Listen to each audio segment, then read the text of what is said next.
I think we're good. Let me. You see that? You see what happens? Do you see what just happened? It was completely dark.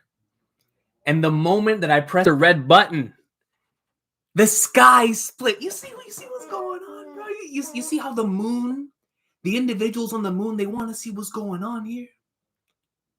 It's no coincidence. There's no coincidence, man. Your boy has Conqueror's coding. You know what I'm saying? You feel me? Your boy has Conqueror's coding, man. Well, what's good, man? Let me see.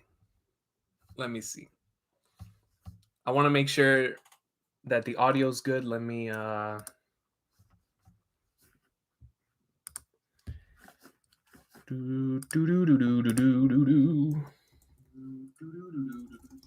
Okay, we're experiencing no lag today. No lag whatsoever. Yo, I might as hold on, man. Yo, if we're experiencing no lag today, man, I might have to. I had to play some games or something, man. What? This is I think the greatest my internet has ever been. There's no way. This is crazy. This is crazy, dude. Yo, we're out here, man. You see what I'm saying? Like, dude, the sky split, man. The sky split.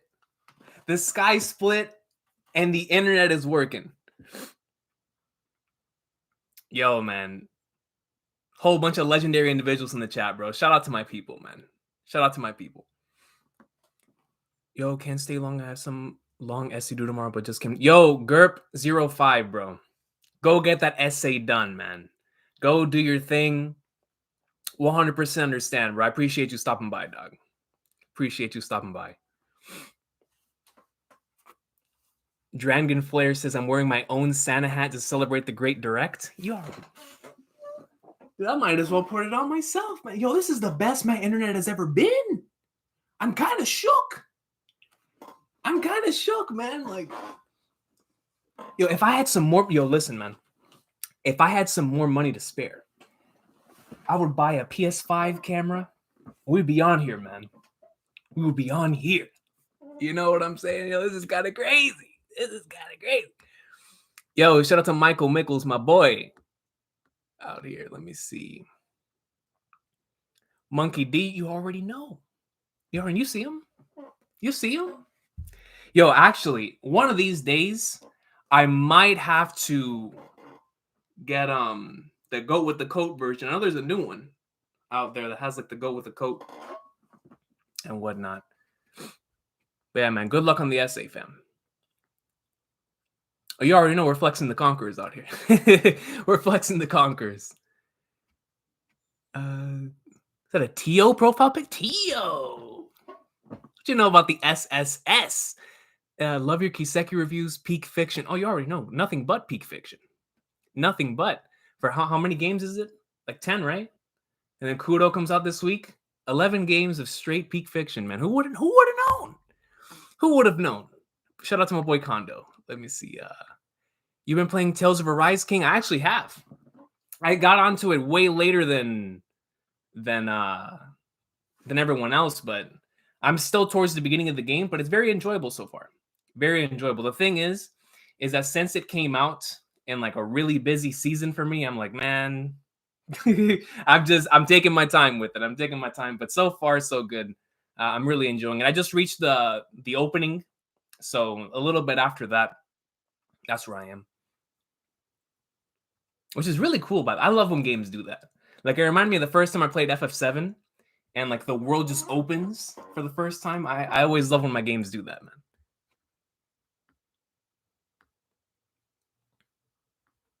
Yo, lazy mofos. This man said must upgraded those Wi-Fi then Mushis. You already know. You already know, man. Let me see. Clax Manga says Yama Goat. Yo, actually, I was this close.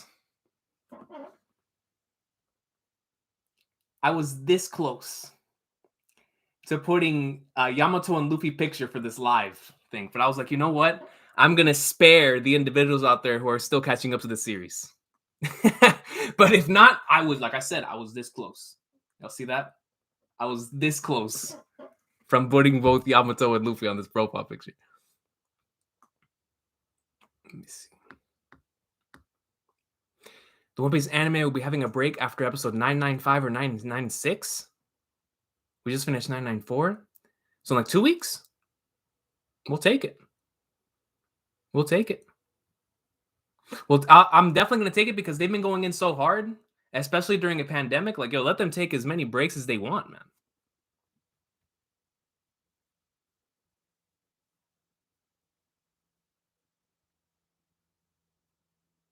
Yo, Mr. Chelsea Dan. That's a legend right there, man. Shout out to my boy. He says, did I hear condo? Yeah, but it's a different condo. Yo, you think our condo, the Gintama condo, is a gorilla? Wait until you see the trails, the Kiseki condo. That's a full blown, bro. We're talking, whoa.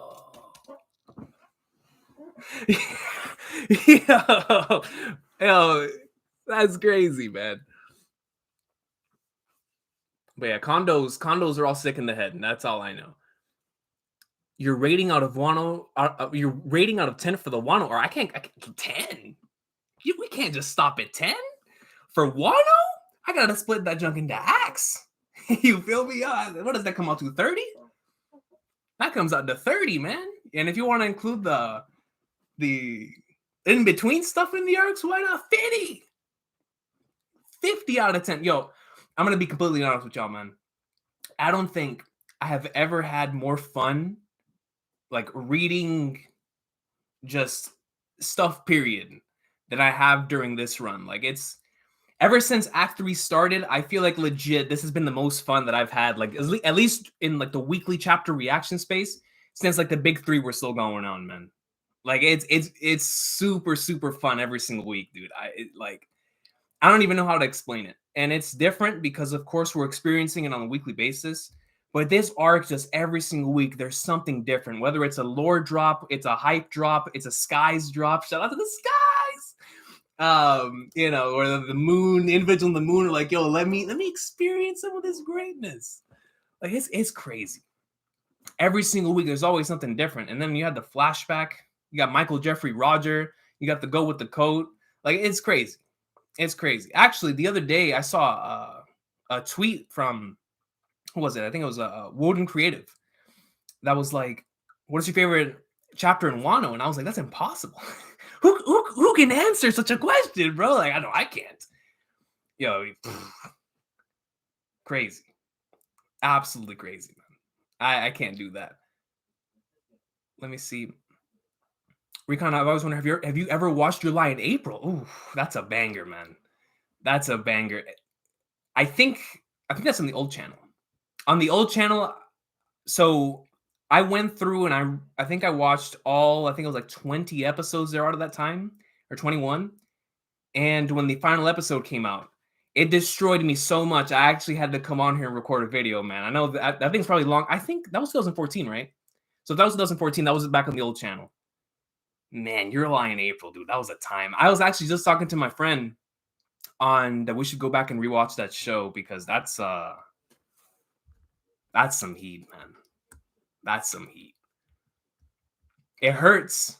And there's this one soundtrack from the show, I think it's called Again, that still to this day, incredible. Absolutely. Shout out to my boy Adi Makose. Adi Makose. The next chapter spoilers are already out. Yo, shout out to my Discord, man. Yeah, my mods will keep me good. My mods will keep me good.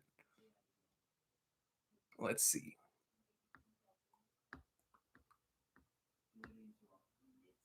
Yo, how's it going, Jacob, man? How's it going, dude?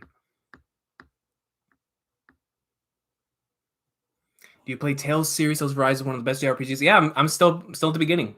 I'm still towards the beginning of the Tales game. I think it's like my second, because the first one I ever played was, no, it's the third, because I played Berseria and never finished it. I think, what was the one they brought to the Game Pass? Whichever one they brought to Game Pass, I tried to. I didn't really like it like that. And then and Arise is the one I've liked the most out of the 3 I've played, and it looks great. Like it legit so far, it does look fantastic. And I'm a sucker for stories that start off with 2 individuals and like they set off on an adventure together. I've always loved that. Shout out to Steel Ball Run, but just seeing the stuff so far with Shion and Alphen has been great.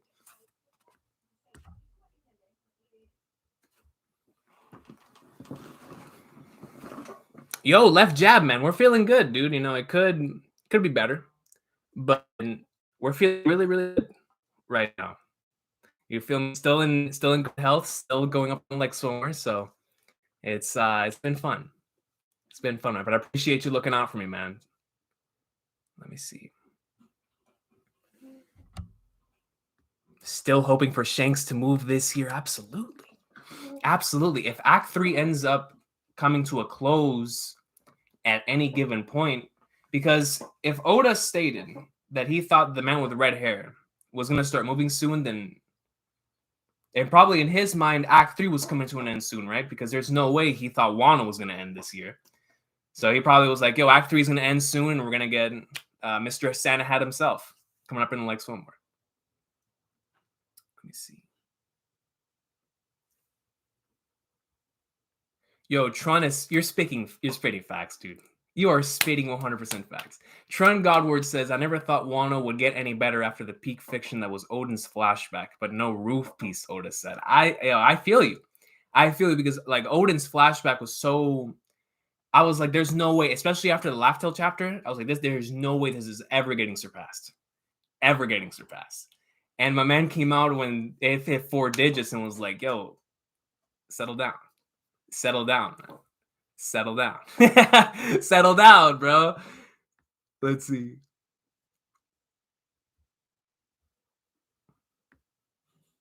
Yo, Peach Tea says, have you read Tokyo Revengers? I actually have not. I have not read it nor watched it.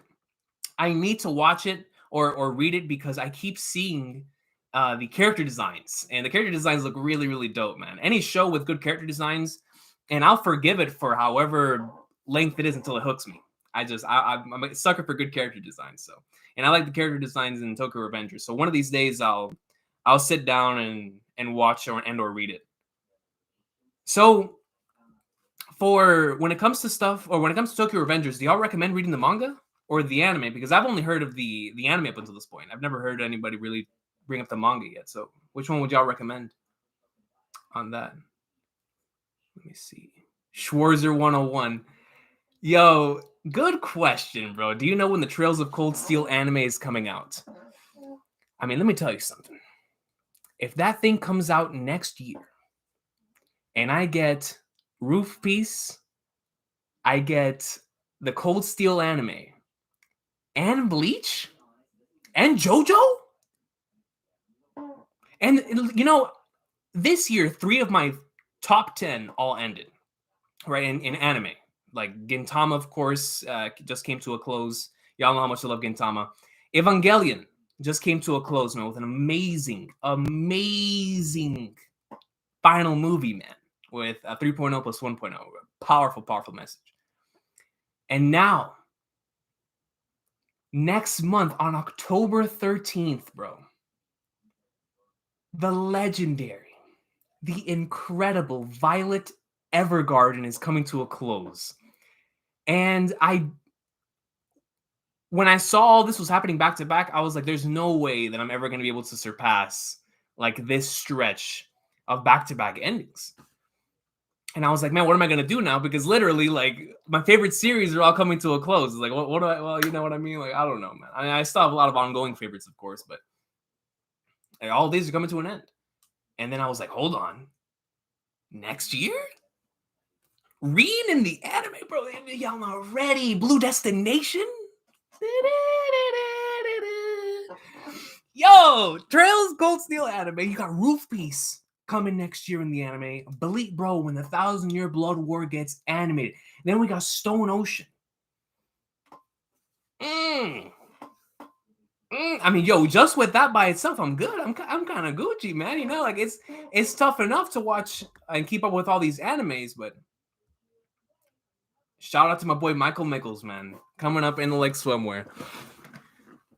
Ah, man, you see, bro, when I see a comment like this, it kind of hurts. It kind of hurt, bro. I'm not gonna lie, man. Last night, if I wasn't watching the Peyton and Eli version of the broadcast, I might have turned it off. That's how mad I was last night watching that game. But yo, shout out to Michael Mickles, man, for the 5. He says, "You want to compete for the worst record? Your Eagles versus my Bears.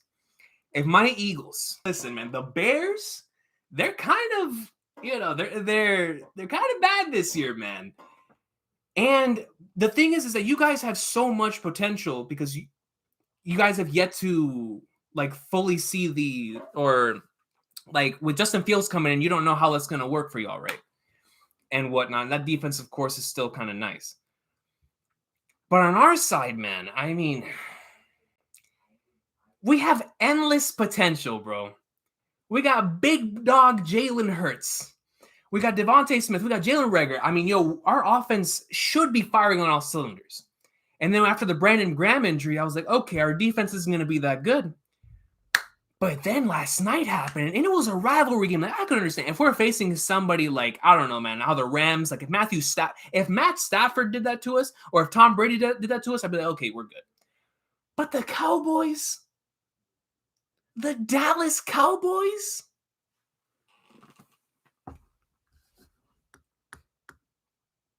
I'm disgusted. I'm disgusted, bro. Like, the last night watching that, I was legit disgusted, man. I love me some Dak Prescott. Like, that's the only individual. I despise the Dallas Cowboys, but I was like, man, the Cowboys? But yeah, man, thank you, Michael, bro. I'm wishing for the best for you and your Bears. But if my Eagles have a worse record than your Bears, I'm going to be heated.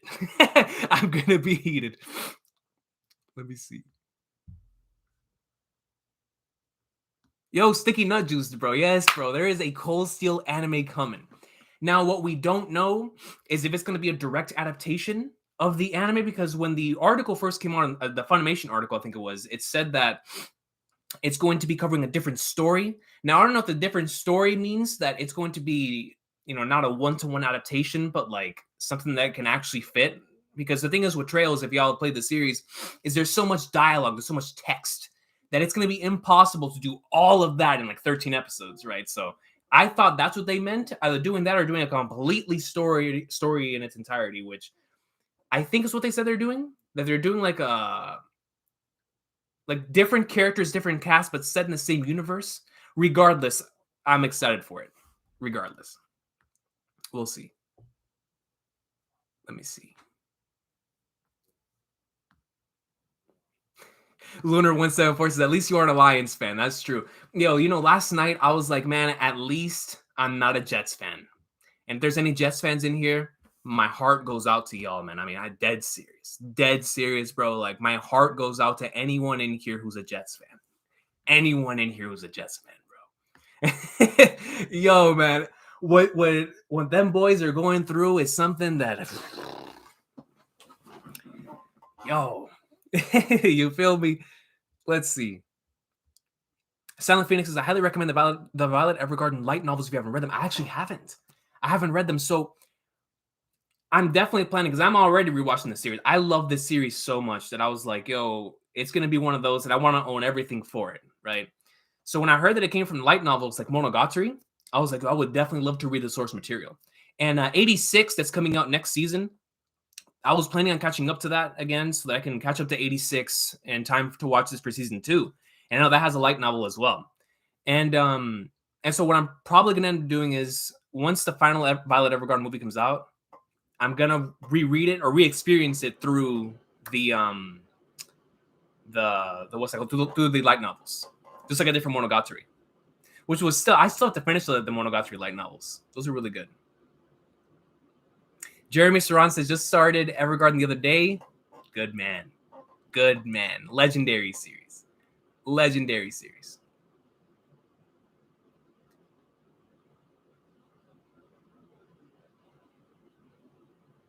Yo, shout out to Misty Old Con. Yeah. I feel bad for anime-only watchers. They might be spoiled what the OP is in the last opening of the series. Just imagine, bro. If Toei on their track record they're on right now gives us an opening for the end of the series. They're showing everything. You feel me? They're showing Laugh Tale, bro. Y'all remember what they did with Yasue when the Yasue execution sequence happened? I think it was like 1 week before the opening came out, and they had it in the opening, and I was like, bro, what are we doing? I was like, yo, can you imagine a manga reader who hasn't read it in like a couple weeks comes back, he's like, whoa, what's this? You're spoiling manga readers, you know what I mean? So, hey, man, Toei, one week, let's just say final opening.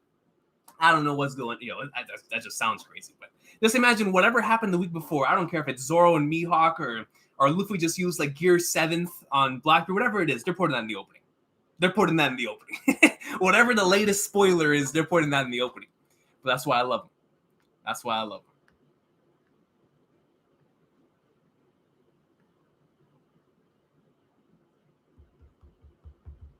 Yo, Lazy Muff, you spitting facts. The play calling last night was terrible. The Cowboys play calling was pretty questionable too, but ours, very bad. Falcon says, yo, coach, don't lack on Kingdom. Trust me. I am waiting. So right now, my plan is I'm waiting for chapter 700 because right now I'm in a really busy season of stuff that I'm doing, like with the writing stuff, which is what I'm going the most hard in right now before NaNoWriMo, because I want to start something else when NaNoWriMo comes around in November. So I'm trying to finish what I'm currently working on. And so I'm just doubling down on that and going super hard on that. And then with that and school and work, right? So I'm like, hold on. Before I put any time into catching up to Kingdom and Chihaya Furu, which is my top two things I'm really looking forward to catching up to again, I was like, you know what? I am definitely going to wait until I think it reaches around chapter 700, because I think 693 just came out yesterday, I think, right? So 7 more weeks. Let's just say that's in November, October. I should be good by then. And I'm going to try to do a big, massive Kingdom binge, man. Because when my boy Uzumaki-kan, shout out to the music, when Uzumaki-kan came back and did like that massive long binge for One Piece, it really allowed me the time to like go back and really like experience Wano again and realize how much I loved it. And so I was like, you know what? I want to do that for Kingdom, because Kingdom on binge, man, that is some of the most fun ever. You know what I'm saying? So I was like, you know what? I'm letting the anime build. I'm not sure if I'll do anime reaction videos. I guess I'll leave that up to y'all to see if y'all want to see that. Because I know for a fact, Coalition, man, if they keep up the quality from what they did in the first 3 episodes, it's going to be a banger. But I got to see where that goes from there. Because I was really enjoying the anime. I was. I just need to get back on it. I don't know if I'll do reactions to that. But as far as the manga goes, trust me, bro. Trust me. I've just been waiting for the right time. And honestly, it's starting to get to that point to when I first got up to Kingdom. One of the reasons why I started doing Kingdom reactions is because I was so stressed from all the stuff that was happening that I was like, I need something stress relief, which is why I always read Kingdom chapters at night. Because that's when only time I had free time. I was like, you know what? We're coming home and we're reading some Hishin unit greatness. And we're about to get to that point again, man, because it's crazy right now. So I was like, you know what? I'll wait until next month or whenever, and we'll start catching up to Kingdom again. And I think what I'm going to do is I'm going to take my time. I say that. Y'all know I say this every time. I'm taking my time with Kingdom, and then I end up reading like 40 chapters in one sitting. I mean, but y'all can't blame me. Y'all got to blame my boy Hara. You know what I mean? He's too good at what he does. Hara's way too good at what he does. Way too good. Wither Jockey, don't do this, bro. Wither Jockey, don't do this, bro. This man said, here's a Jets fan. I've been sad for too long. My heart goes out to you, Wither Jockey. It really, really does, man. I'm being dead serious. And my heart truly goes out to you, bro. Like that, like, man, truly, dog. Aaron says, first time catching one of your streams, hope I didn't miss much. Yo, I barely stream, man. So the fact that you're here, shout out to you, Aaron. Shout out to you. Spicy Bucks fan? Thomas Edward Patrick Brady Jr.? Okay, Spicy, I see you. Let's see. Yo, shout out to my boy Niall. Discord gang. You already know. Let's see. Guy with the Zatch Bell profile picture. You're peak fiction, my dude. You're the zenith of the, you're the zenith of the, I mean, if I'm the zenith of the medium, then man, the medium's gotta get a little higher in quality. You know what I'm saying, man? Because I'm still working. You know, I'm still I don't even think I've reached Shichibukai status yet, bro. I'm trying. You know what I mean? I'm trying. But I appreciate you, dog. I truly do.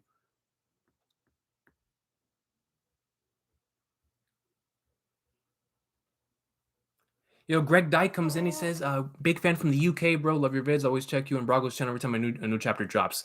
First and foremost, shout out to my boy Brago. You know, Brago, with his double personalities, man, with both Brago D Ace and BDA Law, he's truly a legend, man. Truly a legend. Shout out to my boy Brago, man. But I appreciate you, dog. I truly do. Going all the way from the UK, like anytime I see somebody comment from like somewhere else in the world or anything, it kind of just further emphasizes the fact that what we're doing here is really special, and the fact that we're able to create this community and or talk to individuals that are so far that if it weren't for One Piece, if it weren't for Kingdom, if it weren't for Gintama, if it weren't for Final Fantasy, like all this stuff, I never would have been able to find all of you. And it's kind of crazy. Like when you think about it in that way, it's like, man, I can communicate with somebody from all this way across the planet, and the main reason for that is because of this love for a series that connects us, right? It's kind of crazy. Super dope.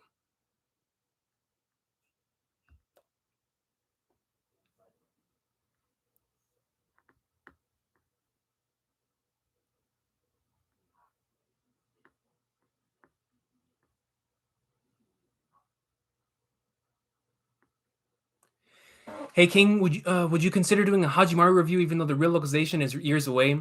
So the thing with the Hajimari review, because I have sat down in multiple days and wanted to do it. The thing is that I know there's so many individuals that watch the videos even though they haven't played the game, and vice versa, individuals who want to like play the game and then so it's tough, right? Because with Cold Steel 4 it was easy because it came out officially and whatnot. But with Hajimari, I would go so in, bro.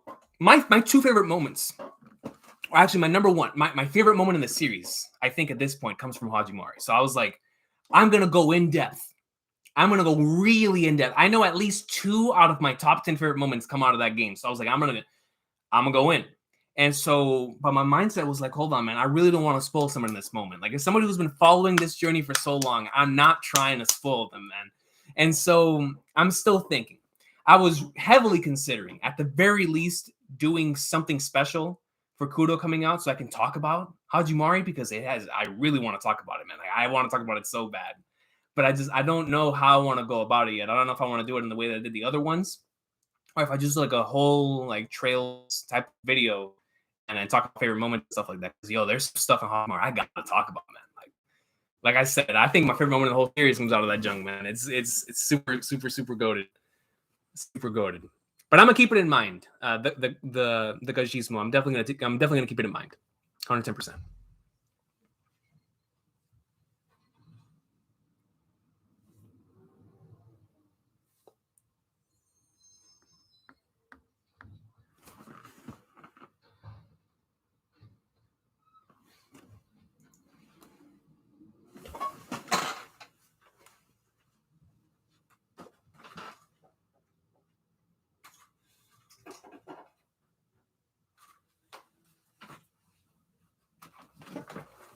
The flying flag noise was that? I was like, bro, what's going on here? Oh man, but yo, let me see. Yo, shout out to Nico Robin. Hi, goat. Now you're the goat, Nico. You are the goat, Robin. Let's see. Last time you came back a couple chapters too soon. It's good to have it on hold until the next part. Yeah, share the dank, man. 110%, bro. First and foremost, it's good to see you again, dog. But yeah, like last time it did feel like I came back too early. It's just I was so, especially at that time, I don't know what was going on. I was just really wanting to read some Kingdom. Like I usually let it stack up, but this time I was like, nah, man, I gotta go, man. Like Kingdom is greatness. Let's see.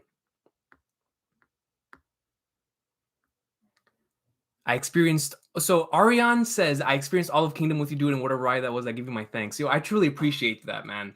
Like, so Kingdom is very interesting in terms of how that turned out for the channel. When I first started doing videos, I was just doing it because I was really enjoying it when I first started the journey. I was like, man, I gotta do videos. Like, this is my type of series. This reminds me of what Toriko would give me right now. I was like, yo, I'm really enjoying this binge. And so I was like, I'm gonna put it on the channel. I'm putting on the channel where we're gonna start reacting to Kingdom. But what I didn't expect was for those videos to do way better years after they were released. I still have comments to this day of the Coalition videos, the Kyokai Revenge videos, the Conky stuff, like the most recent arc. I still get comments on those types of videos, and it's amazing. I'm like, bro, what? People are still watching this? That's nuts.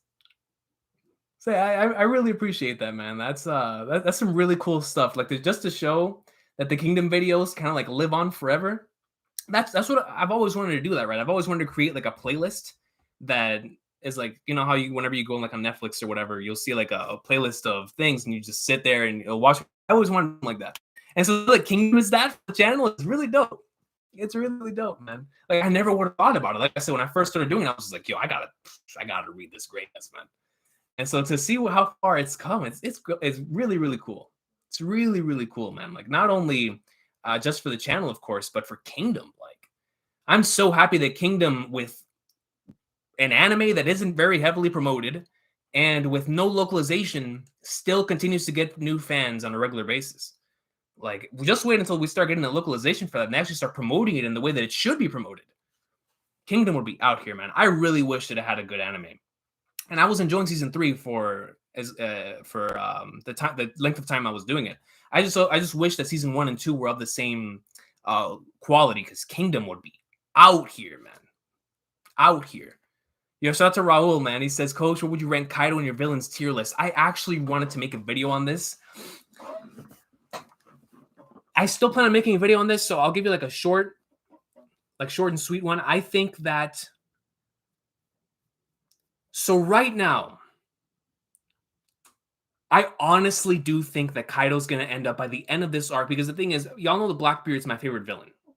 But the reason why I don't put Blackbeard in that discussion is because we have yet to flesh him out, right? And by favorite villain, I'm talking about favorite villain in One Piece. Not my favorite villain in anime and manga, but strictly when it comes to One Piece. In just One Piece, Blackbeard's still my favorite, but I think out of the ones that we've gotten, like within arcs, like NL, Dofi, Katakuri, Kaido, it's starting to get really hard. It's starting to get really hard, man, because Doflamingo held the title for a while, and before that it was NL, so it's getting really tough, especially after Katakuri's introduction, and now with and then Crocodile, Lucci, like. But I think by the time this arc ends, I think Kaido's gonna be number 1, man. I honestly do. Like, I think Kaido's gonna end up being in my top 10 favorite characters in the series, and he's gonna end up being my favorite villain outside of Blackbeard, because at least out of the ones that have been fleshed out, he has everything I loved about the other characters, except with the Emperor status. Like, it's kind of crazy. His fighting ability is amazing. The techniques, his dialogue, bro. This man, Hyakuju no Kaido. So I think that Kaido's going to end up being number 1 by the time this arc finishes, because I already want to say that he is, but I don't want to go outright and say it because of my love for the villains that came before, because of how great they were. You know what I mean? So, but I think it's going to be Kaido. I think Kaido's going to be my number 1 at the end of this arc. I honestly do. But to answer your question, he's in the S tier 100%, and the S plus tier, and like the GOAT tier of villains. I just don't know if I would have him at number 1 right now. But at the end, ooh, Hyakuju no Kaido. Wait until we get that flashback. Wait until we get that flashback, man. Wait until we get that flashback. But it's tough. Like I said, I love Dofi, man, because Dofi and Alan. The thing about Dofi and NL that I've always, I'm done. We'll talk about that in the video. You know, we'll make a Recon piece one day about the villains, and we'll go in depth in there, man. Let me see. Saint with the bro. Look at the legend in that profile picture. That's an emperor. You want to talk about emperors? That person right there can split the skies in Saint's profile picture. Any thoughts on Kuro no Kiseki? I'm currently trying to avoid spoilers. You know, this week is going to be avoiding spoilers week for me when it comes to Trails and One Piece. So it's going to be easy for me. I'm not checking YouTube. I'm not checking social media. I'm going to lay quiet. I'm just going to be grinding and doing my thing because I'm not getting spoiled on Trails or One Piece.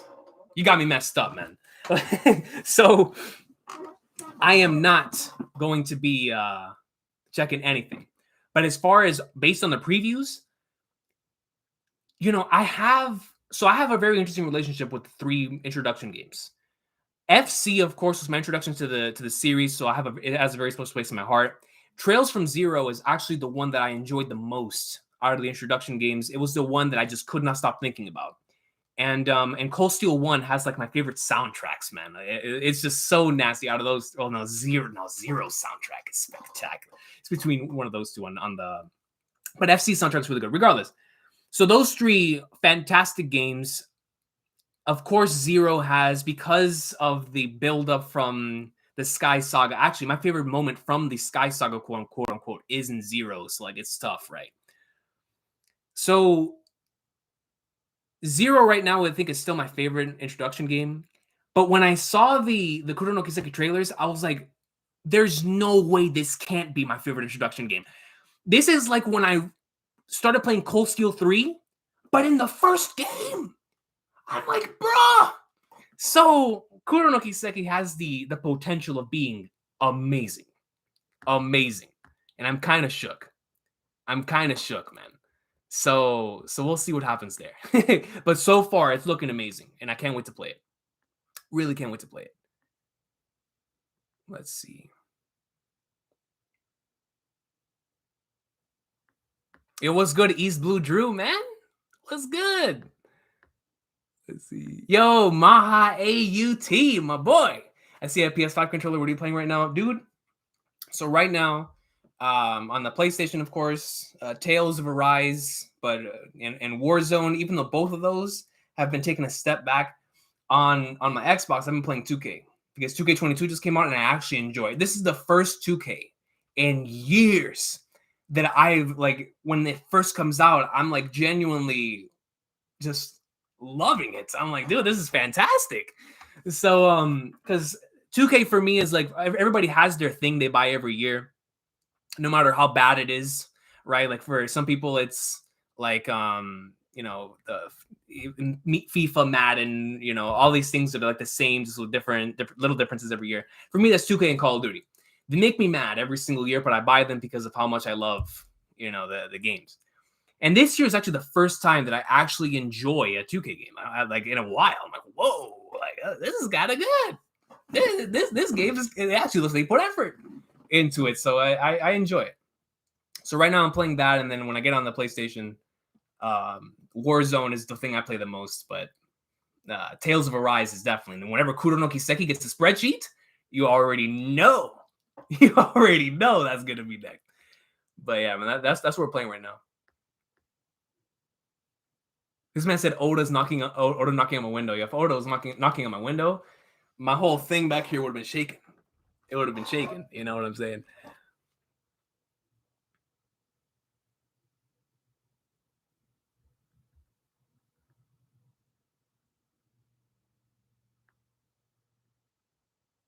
Yo, Red Hedge says, yo, what's up, Gold Recon? I didn't know you streamed. Hope you're well. Hello from Ireland. Yo, shout out in Ireland, son. Goated. No, but dude, so I don't regularly stream, but I want to. It's my internet is always like slacking for some reason. So I was like, you know what? One of these days we're gonna get some good internet. But today actually looks like we're having some good internet. Today we actually have some good internet. So if we get this on a consistent level, I would love to continue streaming. Like, for example, for those of you that are in here, I have a Twitch that you see in the thing, I just haven't been able to really utilize it. Number one, because I don't have a mic for the PlayStation, but number two, I don't have the camera yet, so it would literally just be me with the thing. I mean, if y'all are interested in that, I play games every single day in my downtime, so I'm down for streaming. My only thing is my internet sucks, and I don't have a camera yet for that I can like put to the thing. Because last time I tried streaming, y'all remember what happened last time? I was playing Jump Force on here, and it was moving frame by frame. I was like, "What is?" I legit felt like Katakuri when he was fighting Luffy. I was like, "Bro, I'm looking at this frame by frame.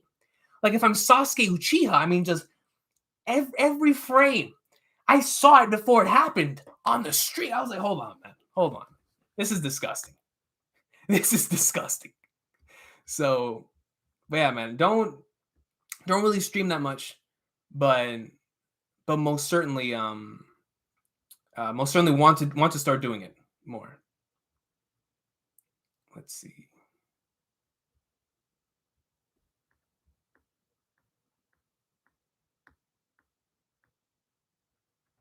Yo, Austin Symes says, need to read Kingdom now that I finished Berserk. Finishing Berserk, man. Dude, that hurts just saying that, bro. I kind of had a little knot in my throat whenever you said that, man. Like, finishing Berserk. You know, when that was one of the chapters that took me so long to read.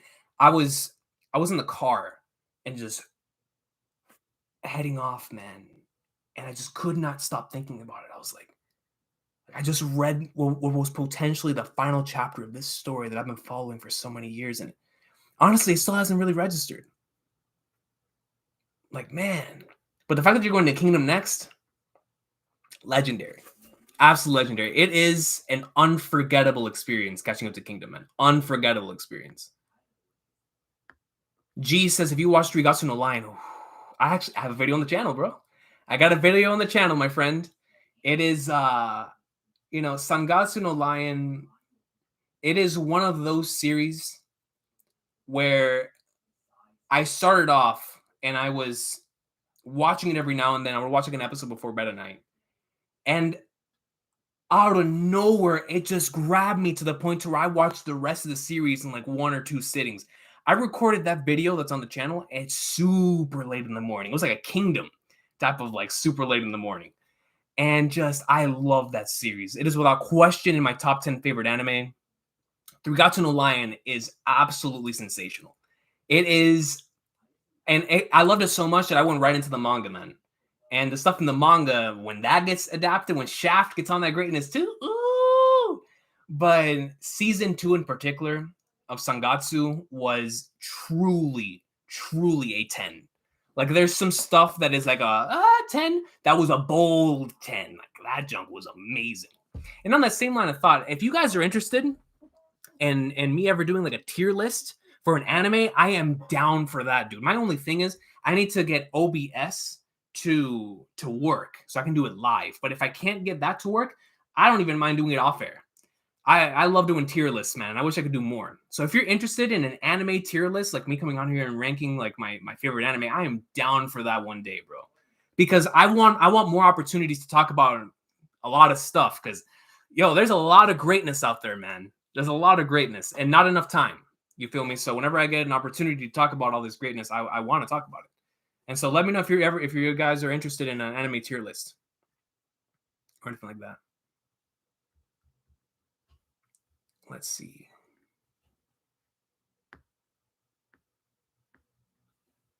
Yo. Shout out to a legend. My boy Sam. How you doing, bro? Yo, Sam, are you going to because I'm gonna be avoiding everything this week. Are you going to be keeping up with the Kuro no Kiseki stuff? Are you going to Kisei it? Are you gonna Kisei it? I already know Kisei is gonna be on that junk, but what are you gonna do, bro? The Kuro no Kiseki.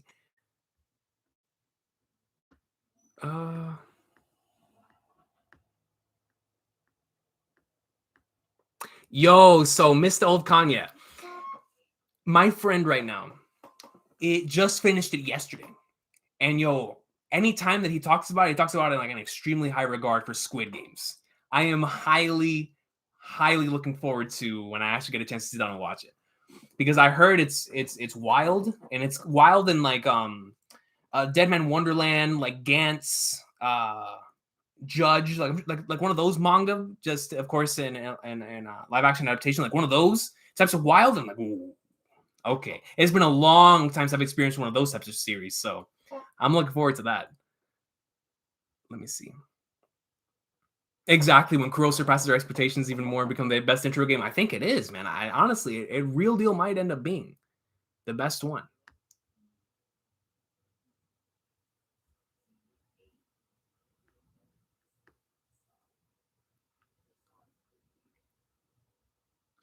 Mr. DJ says, imagine in a One Piece game where you can split the skies with the enemies. That would be great. Can you imagine that? That would be wild. I mean, it's possible, and I think that we're going to start doing. I mean, but the thing is you can only do it with certain enemies, right? So you got to clash the skies with emperors.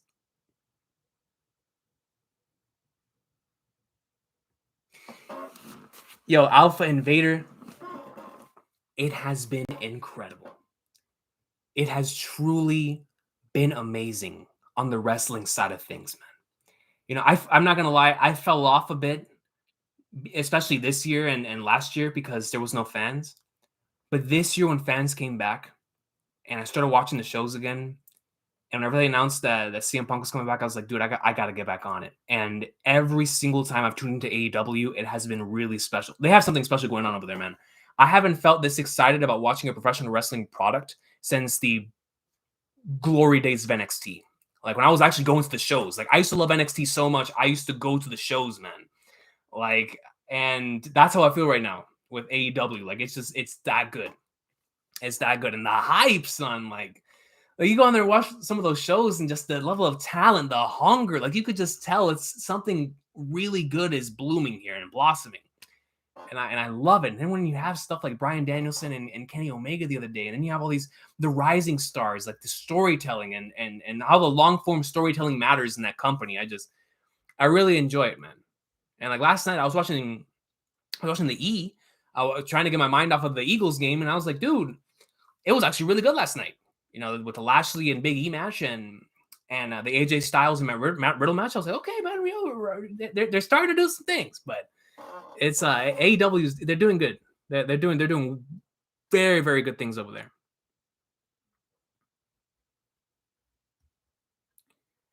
Let me see. Oh yeah, Alex Cruz, bro. I'm super excited for the new Warzone map. I've been playing on the same map for so long. I'm like, dude, like I know a lot of other people were like, yo, like we don't need a new map. It's just gonna change it in the same way we did with Fortnite. I'm like, I don't care, dude. I have been playing on the same Warzone map. As someone who plays this game a lot, I have been playing on the same map. Give me something new. I don't care. I don't care, even if it is trash. Like at least give me like a week or something to give me something new. You know what I mean? Like I don't care, man. I'm down. I want it. I want a new map, and it looks good.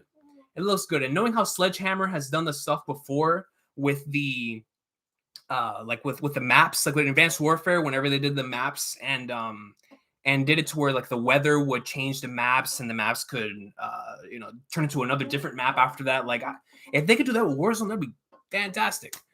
So we'll see. We'll see where that goes. I just hope they keep the guns, man. Like please keep the Modern Warfare weapons, man. Please keep the Modern Warfare weapons, bro. Yo, $5 coming in from the Power Rangers. So you were the one who was knocking on my window? You were the one who was knocking on my window, dog? So shout out to Power Rangers of the 5, man. I truly appreciate it, dude.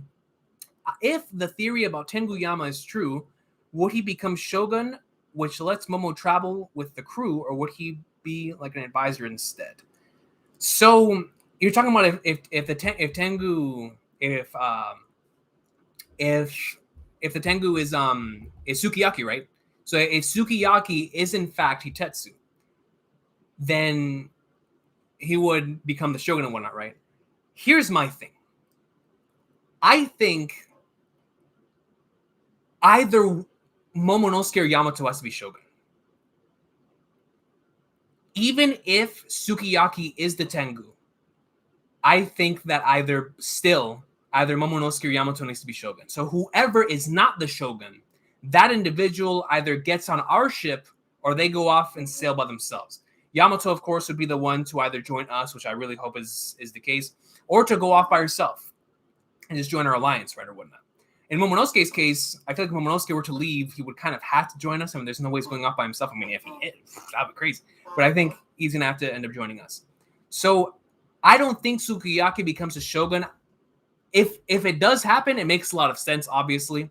But I think it's going to go down towards, especially with the way that Wano's been going so far, it really is leading towards the next generation taking over Wano after Orochi's passing. And whether it is Yamato or Momonosuke, I think it's going to be one of those two. I definitely think it's going to be one of those two. So Sukiyaki doing it, like I said, it's plausible. I just personally would want either Yamato or Momonosuke to be the ones to do it based on the one of the themes in Wano being, you know, the rising of the dawn, the rising of the new era, and then of the new age. And what better way than to have the children of the figures of the past carry on the next generation? And so if Momonosuke ends up joining the crew, it would have to be because Yamato stayed behind, not because Sukiyaki joined. At least that's the way that I would want it. You feel me? So let's see.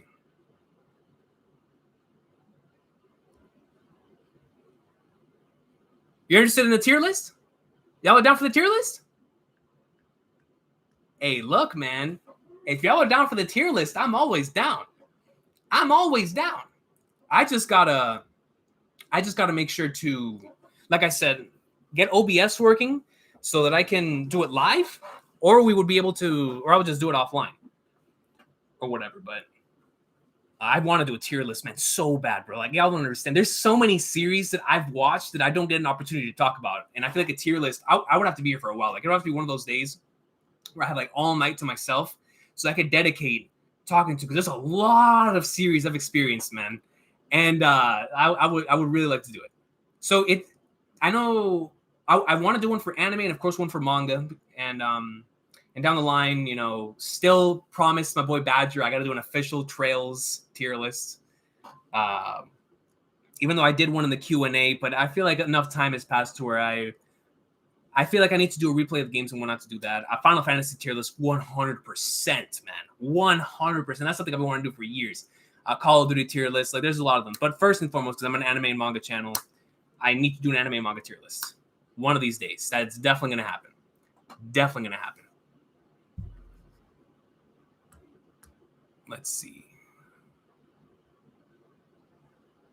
Oh, it has heavy Gantz vibes? Don't tell me that, bro. Look, regardless of the way the Gantz ended, that is still one of the most fascinating and interesting journeys that I have experienced here. Like, it was, from the very beginning, the concept not only just grabbed me because I'd never read a series like that before. I was still relatively new to manga.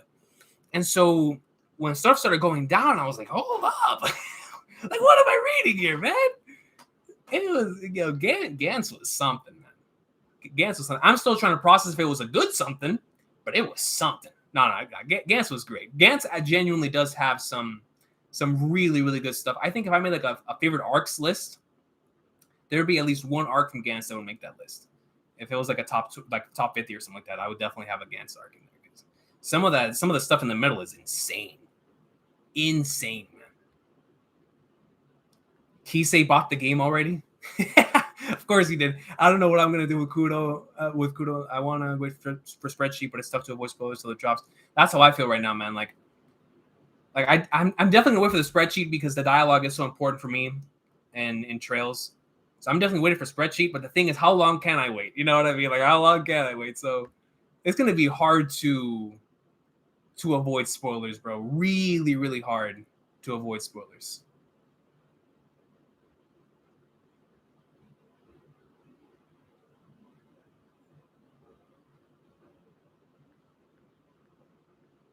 Yo, and a One Piece MMORPG sticky note juice would be nuts. That would be so good.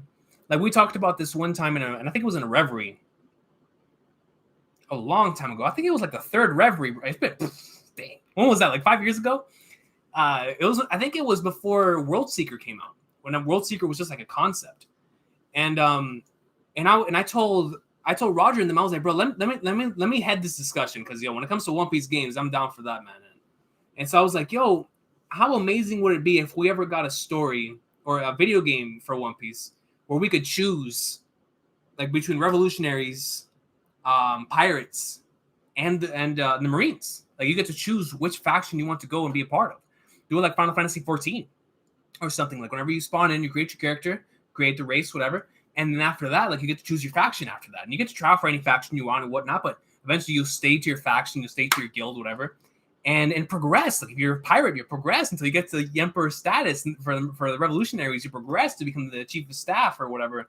And the Marines, you progress to become the fleet admiral and actually make change. Like so much potential. And then, of course, when it comes to the fruits, when it comes to hockey, like a lot of potential there for some greatness, man. A lot of potential. A lot of potential. Yo, my boy, SJC. Shout out to the spider, man. Shout out to the spider. Balor went out like a shonen protagonist with the ropes coming down. Yo, real talk, man. Real talk. Omar says, yo, Omar. Awesome name, man. Awesome name. Imagine Toei giving Luffy red eyes in Rufy's clashes. You already know they are, dude. You saw what they did the other week with whenever Kaido and King and Queen popped up and they had the red eyes. You already know they're giving Luffy the red eyes. They gave Luffy the red eyes for ulti. Just for dodging ulti. Can you imagine we get to Rufy's? Ooh, you get the red eyes, you got the streak going. Like, it would be crazy.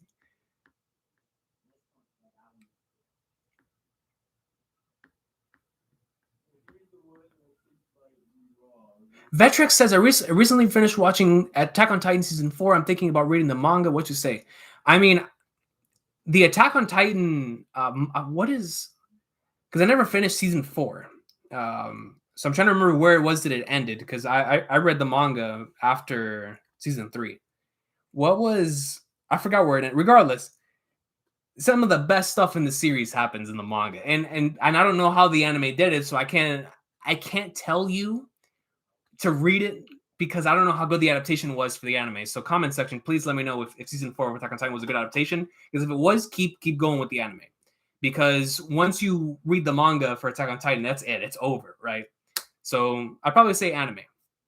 Go stay with the anime. Like I said, I don't know how good the adaptation was for Season 4, but if it was a good adaptation, stick with it. Stick with it.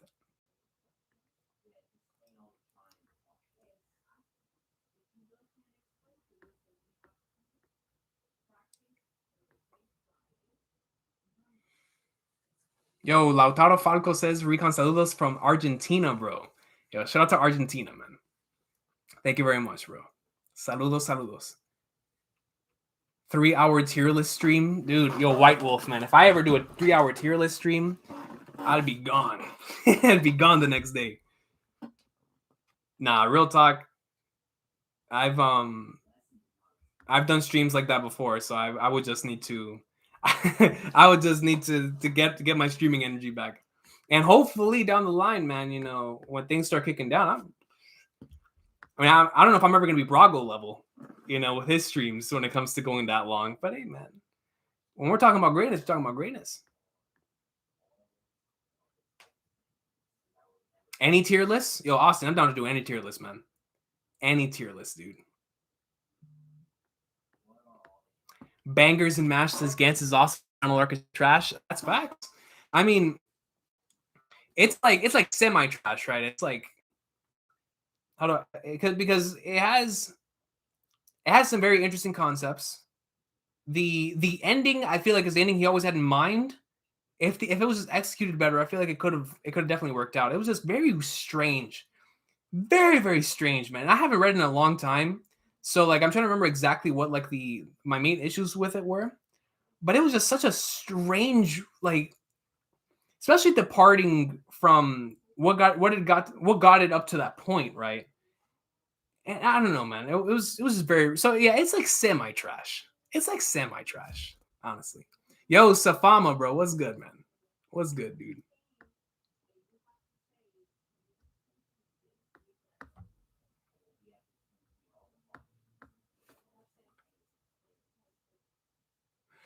White Wolf, honestly, I would recommend a One Piece game. It depends on your liking, though. Like, it's like, how do I put it? if you enjoy just using the characters and like you want to just like have some fun using the characters and whatnot, Pirate Warriors or Burning Blood is the way to go. Burning Blood's genuinely a good fighting game. Like it is actually like a really good balanced fighting game. Pirate Warriors just lets you flex with the characters. It's literally just you destroying enemies. So if you just want to destroy some enemies and have fun using, especially like the latest characters, like Pirate Warriors 4 is the way to go. Pirate Warriors 3 has more DLC, but Pirate Warriors 4 is probably the way to go.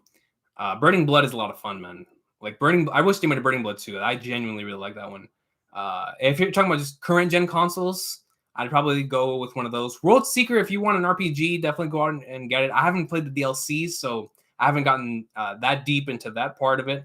But besides that, I really wish they would have been more like Kakarot and not necessarily following the story of One Piece per se, but it like I feel like Kakarot had more to get out of it than World Seeker did. You know, the combat system of World Seeker was cool.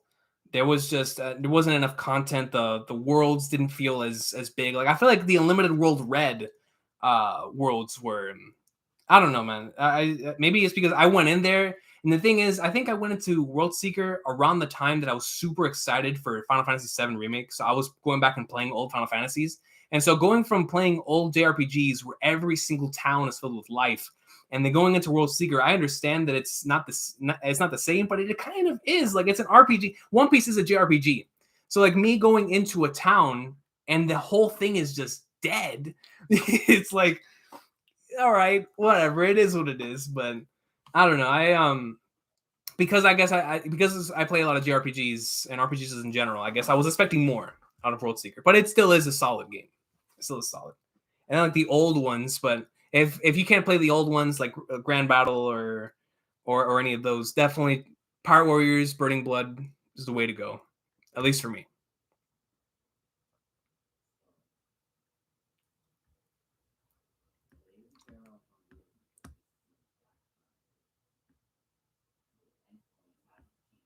I'm not the spider. Hey man, who knows? Who knows? Yo, facts, Patty freaking clips, facts, man. SJC Crowlo, dude. You already know. You already know, dude. Let me see. I just really want to choose pirates, but being revolutionary is good too. And I would love to choose only hockey, but orphans are amazing. I mean, yo, if you would at least have like the ability to choose, how awesome would that be, right? Like just being able to choose whatever faction you want to be a part of and be able to progress like that. Luffy's still in an emperor. Another Yonko has to try to poach Zoro first. Luffy's still in an emperor. Yo, are you calling Big News Morgan's a liar? My boy is a truther.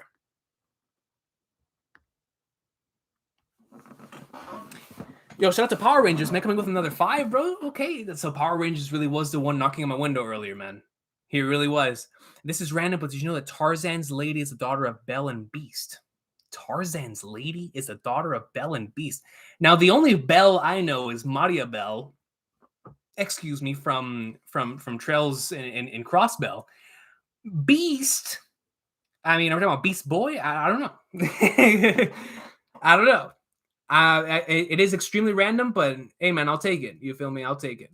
I have no idea what you're talking about, though. So can you please elaborate? I don't know if this is like some sort of analogy or metaphor I'm not getting here, but I'm not entirely sure. I'm not entirely sure, but thank you, man. Thank you, Mr. Power Rangers. Go, Power Rangers. Luffy Senpai, the go with the coat, says, my boy Recon, how are you? I'm doing good, man. You know, I just felt like talking about some greatness today, bro. I really did. I was like, dog, I want to come on here and talk about some heat. Efrain Lopez, man. Good afternoon, coach. I hope you're having a good day. I'm having a great day, bro. Thank you, man. I hope you're having a great day as well. Tac Maps. What's good? Can you check out? Oh, trust me. I have been wanting to check out that show, and especially after I watched Violet Evergarden, I need another show like that, man. Like another show based on the craft of writing and storytelling and performance, right? Like I'm going to give it a shot. I'm going to give it a shot. Of Showa Genroku. I think it's what is it called? I forgot what the full name is, but regardless, I'm gonna give it a shot, 110%. One of the things that kept me off of going at it is that it's kind of the same thing that kept me off Fate for a while. The anime is that the first episode of Fate Zero is like an hour long, And usually, man, for a while, I was like, an hour? I mean, I would watch hour-long episodes for stuff like Game of Thrones and whatnot before, but I was like, hold on, man. You know, it's even though I like it's weird, right? It's all mental because all I do is love experiencing long form stuff. So like it's pretty much the same thing. Like everything that I love is almost all long form storytelling. But then I look at one episode that's an hour and I'm like, hold on. Like same thing with movies. I'll see a movie that's like 3 hours long and I'm like, I don't know about that one. But then I'm over here rewatching One Piece, which is the longest thing ever made, right? And I'm like, well, it's all mental. So I just gotta get that on my head. Gotta get that out of my head and just sit down and watch that show.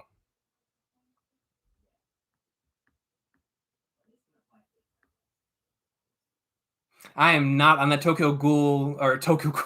No, I am on Tokyo Ghoul. Ken Kaneki's that dude. I'm definitely on the Tokyo Ghoul. But Tokyo Revengers, I'm not on the Tokyo Revengers hype yet, Patty freaking clips. No, not yet, man. Not yet. Let's see. DDA Play says, you think Luffy got to Sky Splitter level too fast? Absolutely not. Absolutely not. I mean, I honestly thought that they were going to split the skies the first time. Like, I talked about this the week after, I think it was 10-10 or going to 10-11. I thought that the very first thing we were going to see after the 10-10 thing between Luffy and Kaido was going to be the clash and the sky splitting. I thought it was going to happen back then. The fact that it's happening now, I'm like, it's about time. It's about time we got my boy to put some respect on his name, man. Splitting skies.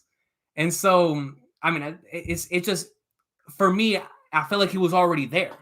Like, we just needed to see the thing take place. So when I actually saw it, I was like, let's go. My boy is out here. My boy's out here, man.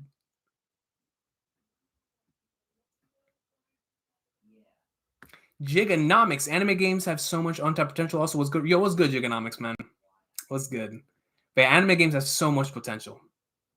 So much potential. Like, it makes me frustrated at times because you know how much, like Jump Force. Jump Force is the most frustrating example of this, right? Jump Force had the potential to be a phenomenal game, man. And all it needed, it has a good core. It has a very good core. The gameplay and the maps, very good.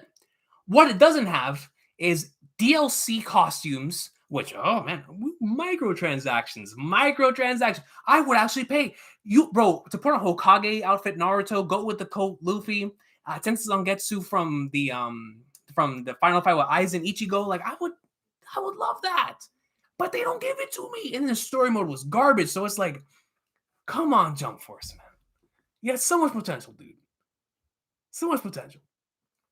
Yo, shout out to Orlin 800 with NOK 100. And Nook? Like, talking about Tom Nook? The Nook dollars?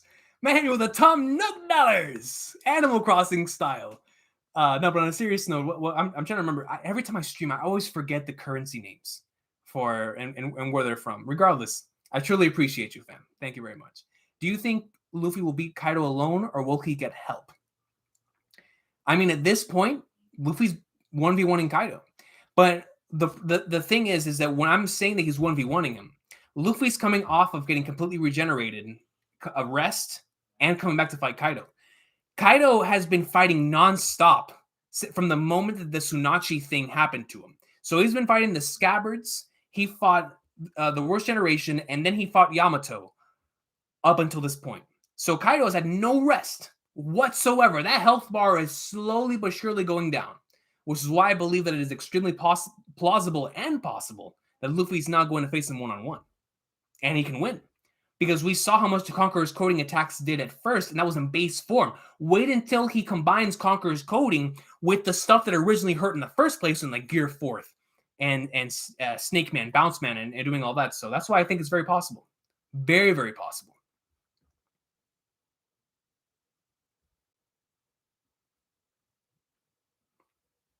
Do you like the Soulsborne's game, the Soulsborne games at all, Recon? Actually, I have very minimal experience with the games themselves.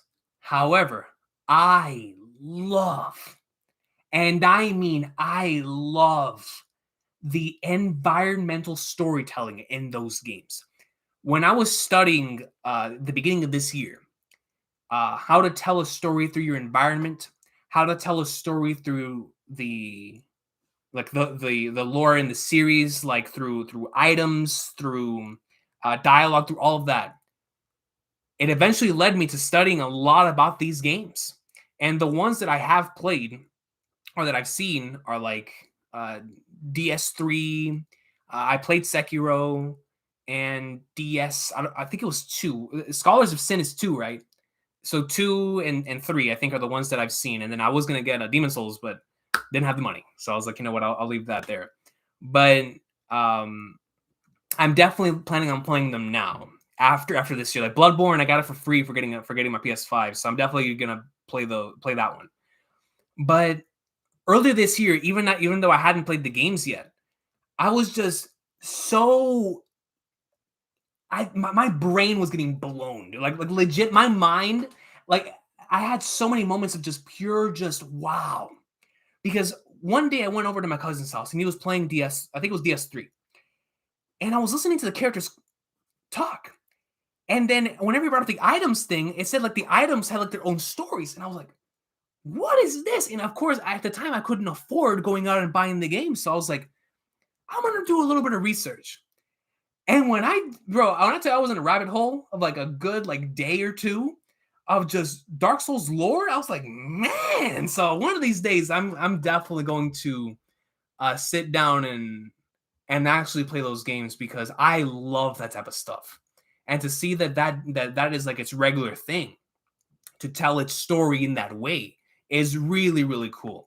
Really, really cool. So I'm gonna play it because at the same time I was studying Bioshock. Now Bioshock is a series I actually have played, and so I was going through that and studying those games again because I believe the environmental storytelling in those games is just absolutely phenomenal, absolutely phenomenal. And to see that the Soulsborne games, and I really want to play the other Soulsborne games too because of Elden Ring coming out soon.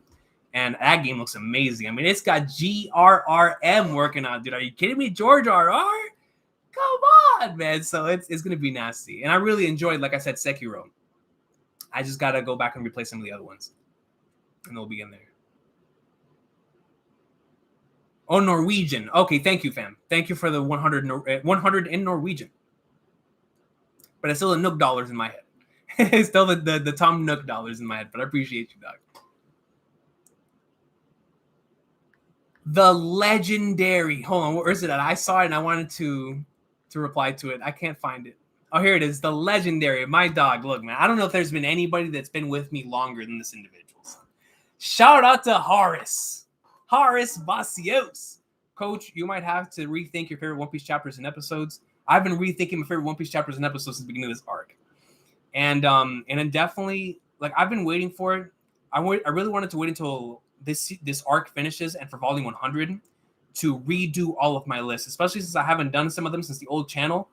But I want to do all of them. I want to redo my favorite episodes list, my favorite chapters list, my favorite characters list, my favorite arcs list, all of it for One Piece. I want to have a brand new post-Wano list for all of those because Wano changed the game. Wano changed the game for characters, for moments, for arcs, for... And I don't think I've done an arcs list since before Whole Cake too. So like, Whole Cake's definitely changed that one too. Reverie. So it's been a long time. And with the episodes and chapters, I mean, with the way that the anime is going, like, come on, man. Yeah, definitely got to do a new videos for those two. But just me personally, like I think about that a lot. And the other day I was thinking about that whenever, like I told you, whenever I think it was Woden put out that thing on your favorite Wano chapters, and I was like, I don't know. Yeah, it's crazy. It's absolutely crazy. Like, man. But yeah, definitely gonna end up doing the that list sometime in the future.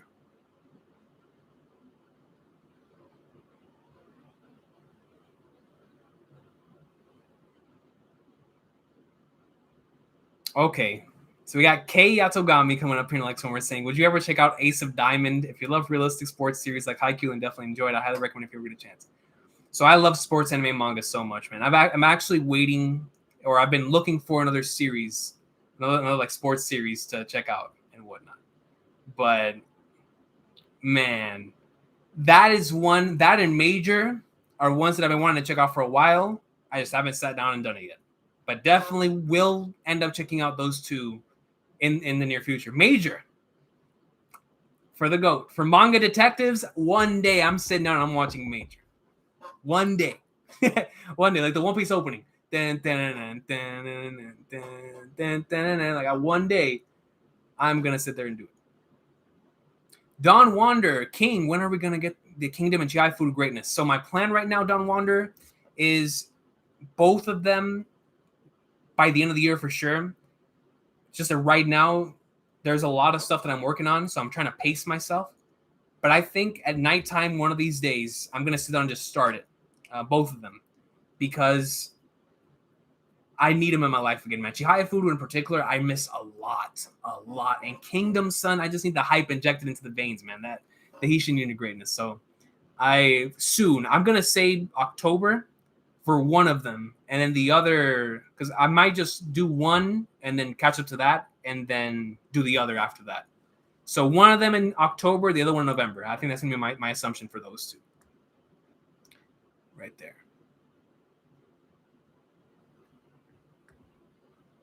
Hold on, Skip. So we got Fidelio coming in here with the $4.99. Shout out to Fidelio. When Luffy arrives in Elbaf, there will be some giants that recognize his Gomu Gomu abilities and compare him to Nika. Interesting. So you think that Nika had the Gomu Gomu no Mi?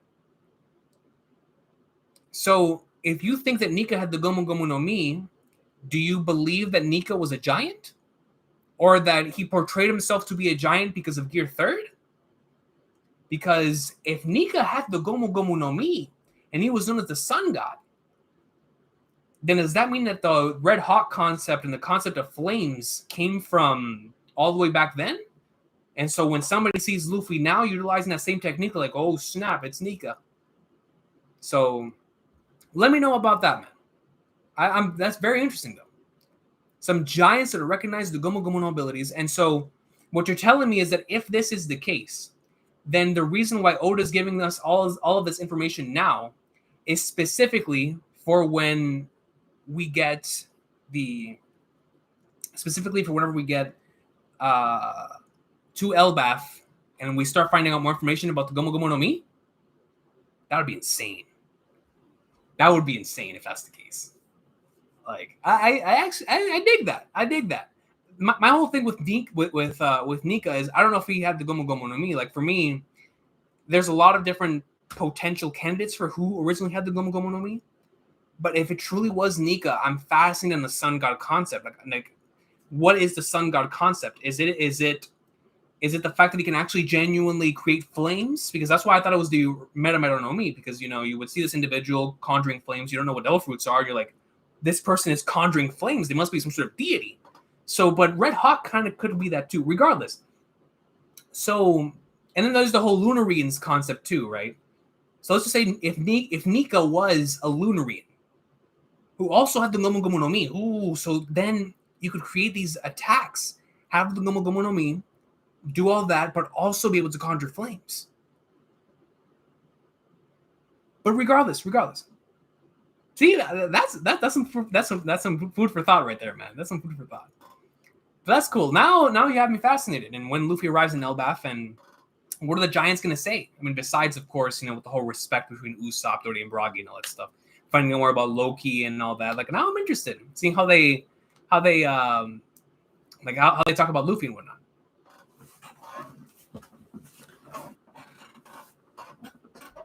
Okay, Bangers and Mash. I'll make sure to do that for Vati Vidya. He has excellent He has excellent videos on all the games from. Hold on, let me see. Is that something that I watched today?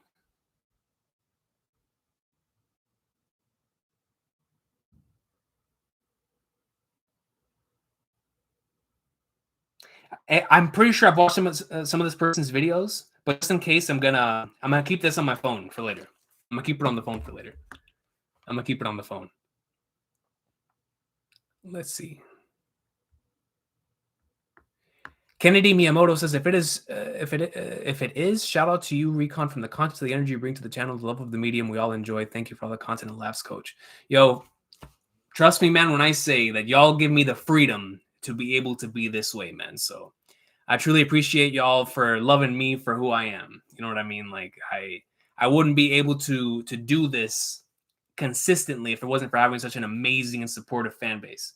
You feel me? So shout out to y'all, man. I truly do appreciate all of the wonderful and incredible comments that y'all bring consistently to the channel, man. Like y'all are truly the goats. Thank you, Kennedy Miyamoto, for that, man.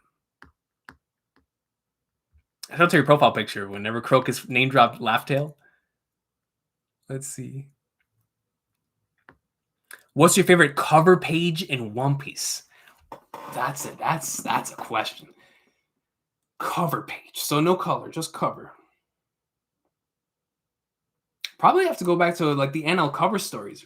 Personally, I think just the idea of having NL exploring the moon, and then I'm trying to think about one in particular, one specific, but just having NL go out and be on the moon and introduce us to the pirates up on the moon and whatnot. That was massive, and I still think about that color story to this day, or the cover story to this day. So it's like it's less about cover page, but more of the cover story, right? Like I would probably say it's that one. If it's just one in particular, I'd probably go with the one over NL, and the rest of the space pirates are all looking like at the hieroglyphics of what appears to be Skypeans and individual wings on them, and then you have like that one design that looks like a giant straw hat. Like I've looked at that one endless amounts of times.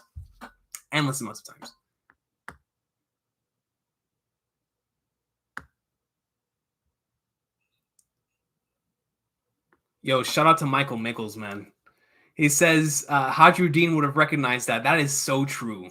Well, actually, hold on.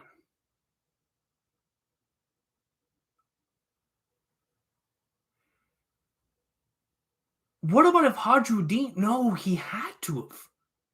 You're right, he had to have. But what about if this is something that they like keep? So maybe what Fidelio was talking about was like the elders. The elders of the giants would have recognized it, because what about somebody like a Hajrudin? Maybe that's why Big Mom also didn't know about it too, because children aren't indoctrinated to know exactly what the Nico would do. They just knew that there was a sun god and whatnot, right? But they didn't necessarily know exactly what Nika could do. So maybe only like the elders who actually know about it knew of it. So that's true. That's true. Hajrudin would have recognized it. That's very true.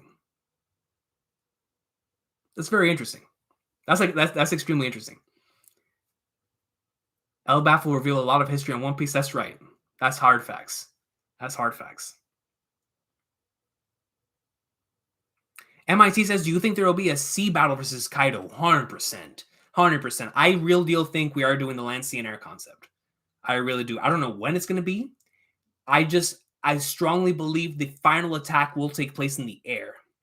As in, whether it's Onigashima because it's flying, or whether Momonosuke and Kaido, as Onigashima is falling down, Momonosuke has to hold the flower capital on his own as Luffy and Kaido are fighting up in the air. And therefore, I think the last battle will take place in the air because it has to showcase Luffy knocking Kaido down from his high horse down onto the flower capital. At least that's the way I see it. But they would have to fight in the sea at some point in time as well. So let's just say Onigashima is about to hit the ocean floor. Kaido and Luffy potentially, go down into this. I don't know. I do believe that at some point in time we will get some sort of sea battle between the two, and I think it'll be really cool. But there would have to be somebody else there with them who could, potentially like keep them from actually hitting the sea. In Luffy's case, because in Kaido's case, my man is just gonna be flying all the way around there. But we'll see. So much mind-blowing content is coming from Wano in both the anime and the manga. Facts. Every time Megumi Ishitani appears, my top 10 episodes are in danger. That's hard facts. That's definitely hard facts. That is hard facts. Like every single time Ishitani comes in to deliver an episode, it's like, automatic top 10 episode in the whole series right there.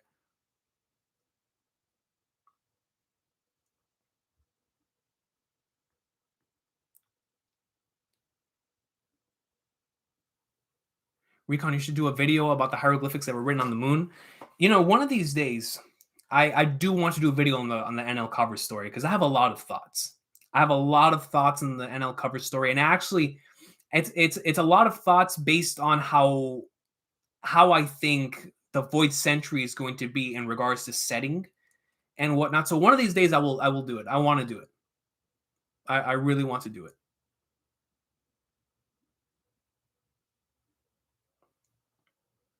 Is this stream staying up, Coach? At this point, I'm pretty sure it is. At this point, I'm pretty sure it is. You know what I mean? I originally was just gonna do this as a chill thing, but hey, man, if y'all want to keep it, I don't mind keeping it up. You know what I'm saying? 10-10 is my favorite. Are your favorite chapter in Wano? I can't blame you for that. A 10-10 is a 10 out of 10. You feel me? Joel says Brago always giving you your flowers. You're a top One Piece YouTuber. Well, first and foremost, shout out to Brago for giving my flowers. Was that him the other day? And I was knocking on the window, man. Was that my boy Brago?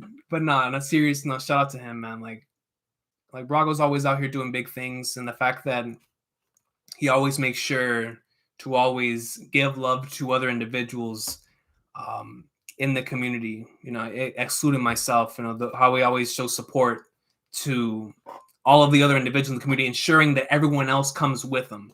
It's something I just really love about that dude, man. That's my guy right there. So shout out to Brago. But in terms of being a top One Piece YouTuber, I ain't there yet, man. I ain't there yet. But one day, maybe. One day, man, we'll be out here. We'll be having some Conquerors coding. You know what I'm saying? One day, man. It's always fun, though. Have you read the Wheel of Time series? Listen. Sammy M, listen to me. The Wheel of Time. So the other day, I was at the store because I want to continue it. I really, really love what Robert Jordan did for just storytelling in general. In terms of, I feel like long form storytelling for so long, it's something that has been accepted and something that's been utilized, but for so many years, it has been the preferred form of storytelling has been the short-term style of story. Why? Because short-term stories allow people to hop on and not feel like they're being left out. Hop on at any given moment. And even when it comes to something like Star Wars, there's only like 9 movies that and at the time, like 3, whatever, right, with the original trilogy. So, you know, stuff like Lord of the Rings, like all of these things that were considered long. And in actuality, they're only like a few, right, in terms of like 3, 4, 5 books, whatever. And though that may be considered long, and what some people consider long, what I consider long is completely different, right? Because I'm into so many really long series. What the Wheel of Time is, though, with Robert Jordan, I really want to finish the series because it has such an interesting legacy to it. Where, of course, he died before he was able to finish the series, and then Brandon Sanderson came in and finished it. But I just really want to finish it and experience it because so many things are compared to it. Like I remember when I first started going to forums for One Piece, people would be like, "Oh, One Piece is the Wheel of Time of manga." And for Trails, the reason why Estelle's S-Craft in Sky SC was Wheel of Time is because Trails, I think, has basis in the Wheel of Time series as well in terms of it being extremely long. And I want to know where all that inspiration comes from because I know Xenogears has obvious influence on Trails after playing Xenogears. But I want to know where the Wheel of Time influence comes in too. But just for me as a storyteller, and somebody who's working on a series like that as well, I want to know where the origins of a lot of these stories come from.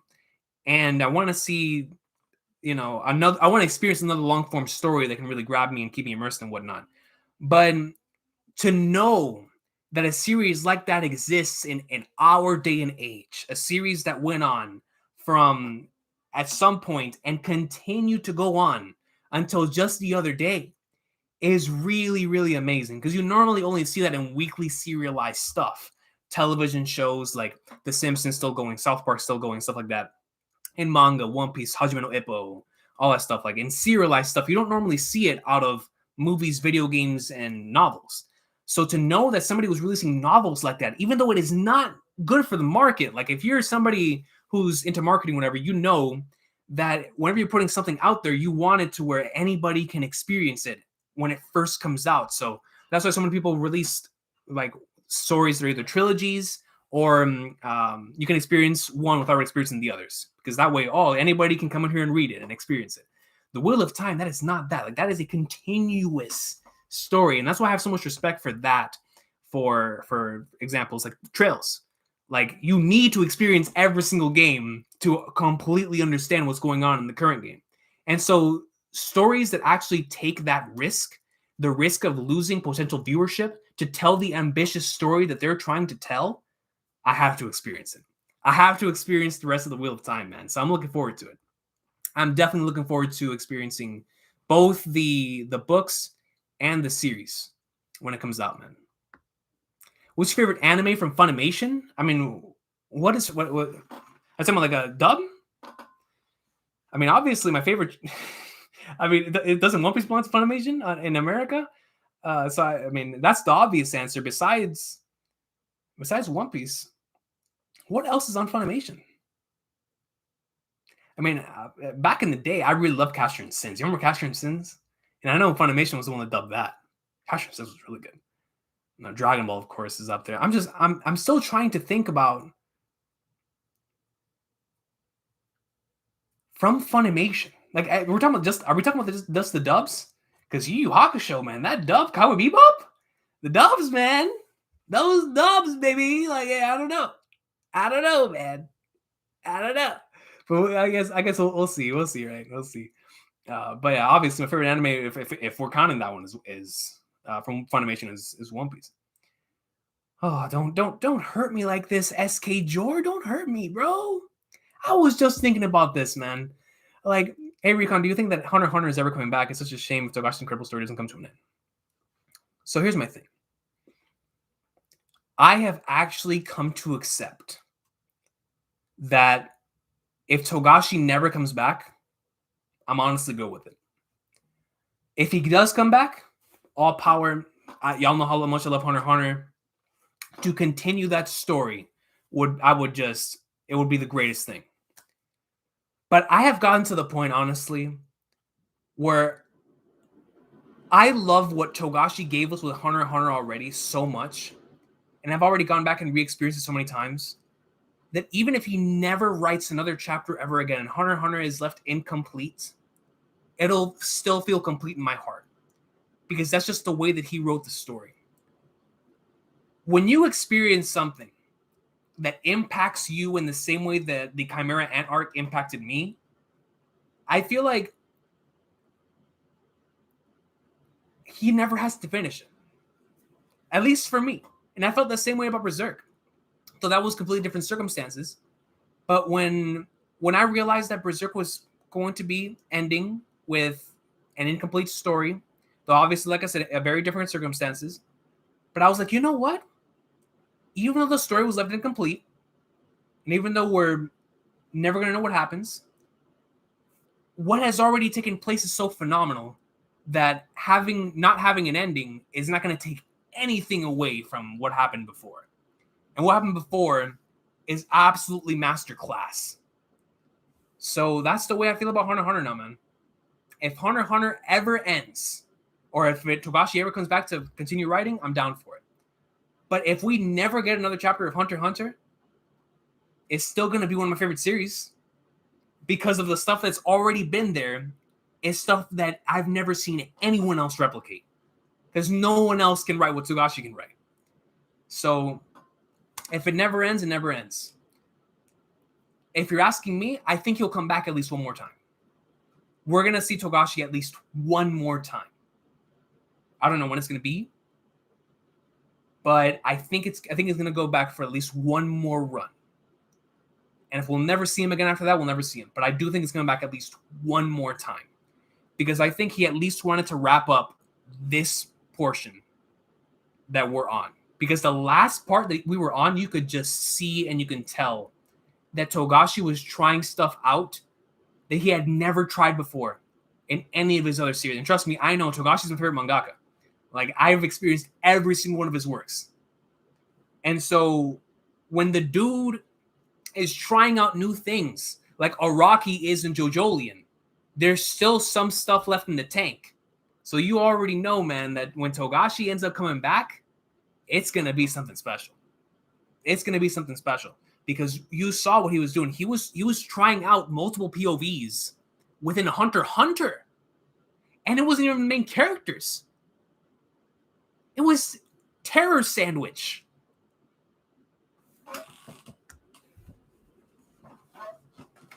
Togashi's that dude, man. Togashi's that dude. But regardless, I just hope that we at least get to finish the Succession War, man. Like I really do. Yo, welcome back, Gerp. Welcome back. Let's see. Yo, Patrick D. Funky, my boy, the GOAT. I'm ready for high-end level content of One Piece, Yonko level, and more conflict. It's gonna be so good. It's gonna be so good, man. When do you think we will get to see Dr. Vegapunk? I'm gonna say post Wano, and if it's not post Wano, then we're gonna have to actually travel to a location to be able to see him. So whatever that location is, whether it's like before Laugh Tale, whether it's like this secluded location nobody else can get to, whatever, it's gonna be either they have to travel to said location, or we're gonna see him for the first time post Wano. One of the two. One of the two.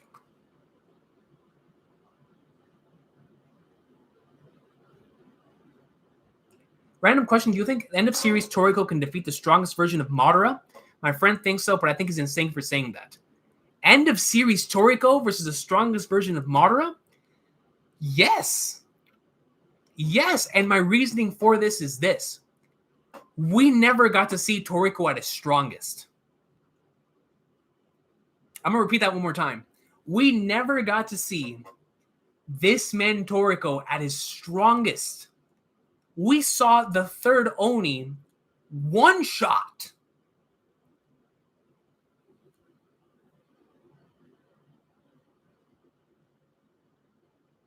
Not even controlled. Not even controlled.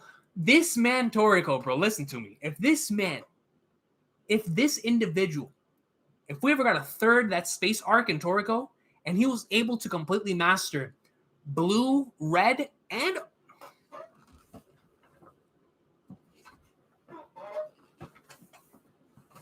I'm sorry, Madara. I love Madara. But Toriko? Bro, Toriko would look at that meteor and be like, he cookie punched that junk, dog. I ain't playing no games. I ain't playing no games. The meteor? Cookie punchy. He wouldn't even have to do it himself. The third Oni would come out and look at it. That thing would break. The third Oni? The third Oni! Yo, shout out to Michael Mickles, man. Coming in with the 5. Since Gon was able to meet Yusuke/Jing, you already know. See, you know the movement. You already know Jing is Yusuke, man, which was the initial goal. I feel some satisfaction. Goated either way. I actually feel the same way. I feel the same way about the original ending being chapter 339, which was whenever he met Jing, and we got that beautiful chapter of like no dialogue, just straight up conclusions to so many things we had seen up until that point. And Togashi himself even stated that was one ending of Hunter x Hunter. He just said he had more stuff to tell, which is why he continued on with the story after that. But that was one ending, which is why the series, when episodes 147 and 148 came out, it felt like a perfect ending because it real deal could have ended right there. But he said he had one more story left to tell, or he had more stuff left to tell in this universe. And as the Succession War was building up to be the best stuff in the story. So he had a lot, man. He had a lot still to go in like somewhere and talk about. Yeah, definitely. Thank you very much for the 5, bro. I truly appreciate you. My boy Carl. CJ Battle Shooter Shoot, man. Let him know, dude. Let him know. That's my boy right there, man. Green lights. Let him know, Carl. We only shoot greens out here, man. We're like Steph Curry and Klay Thompson. Can we get some Strat Bounty predictions post Wano? Are the wings hitting a bill? Are the wings hitting a bill? Okay, so Gerp, I'm going to promise you this. I'm going to make a separate video on this one of these days. But as far as the wings hitting a bill, you already know. You already know. Bro, wait until y'all see Luffy's bounty after this arc, man. Wait until y'all see Luffy's bounty after this arc. But for the wings, we're in the bills. We're in the bills, man. But I'll give you a full Stripe bounty predictions video sometime in the future. But definitely over a bill for the wings. My boy Sticker Tricker, Mr. JoJo himself. What's good, man? What's good, dude? Yo, Manuel Serrato. Honestly, I'm gonna catch up to Kingdom soon. Like, what I'm waiting for is chapter 700, or for a time period where I can just go into like somewhere, because I miss Kingdom, man. I miss it a lot. Both that and Chihaya Fudu, I miss it so much, man. Let me see. Yo, Amir Jalisi coming in here with the 5. Have you watched The Wire? You should have seen it. I already knew you were gonna say this. I already knew you were gonna say this. Omar. You share the same name as one of TV's greatest characters, the legendary Omar. Rip Michael K. Williams, man. Yeah, man. Rest in peace to a true legend. So with The Wire, that is one show that has been evading me for many, many years, man. And it's from that era of TV that I love so much, with The Sopranos and all that stuff. Like, absolutely adore that era of television. But I have yet to experience the greatness of The Wire in its entirety. So one of these days I will. One of these days, I've heard so much about it over the years. I know I would enjoy it just based on the people that I know enjoy it, and we have similar tastes. But I'm definitely going to get into it in the future. Definitely going to get into it. It's one of those shows that like I said, it's been evading me for so many years. But one day we'll be in like somewhere. One day. But thank you very much, man, for the super chat. I appreciate you. Let's see. Austin says Dark Continent could be one of the best arcs ever. A real deal could have. Like 100%. A real deal could have been one of the best arcs ever. And it still can be, because we don't know if Togashi's ever coming back. You know what I'm saying? Yo, Recon, man, what's good, yo? I caught Recon live. We're out here. We're out here, man. You know, I really just wanted to come on and just talk to y'all. Like, there was a lot of stuff I had in my mind of just talking about greatness. And like I said, I'm trying to avoid spoilers for Trails and for One Piece. So I was like, you know what? Let me just talk to y'all. Let me just talk to y'all, man. We can talk about some greatness.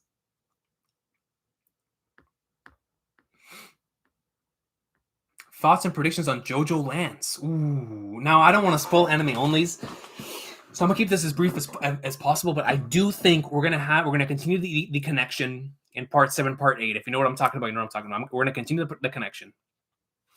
We're gonna continue what we're currently on, and I think we're going to potentially get the same thing we got in part 5/part 6, which is the child of well-known character is the new protagonist. Don't know if it's going to be male or female yet, but what I can say is that based on the trajectory so far,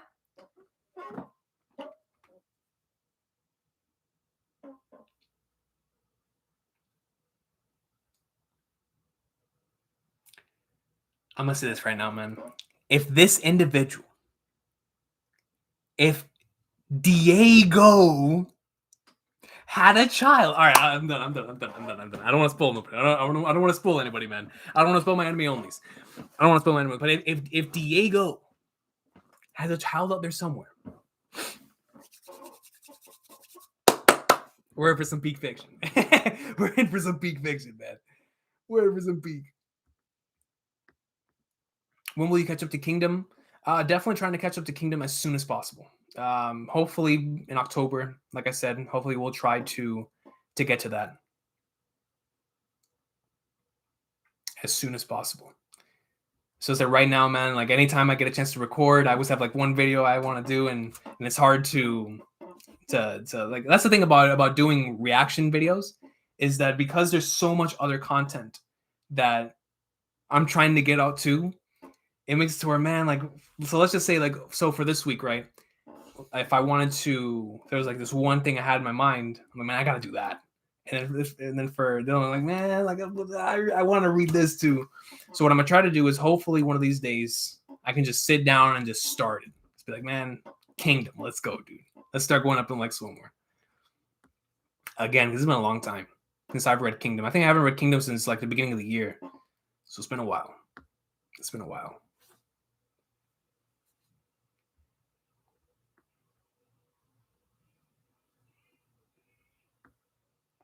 Badger.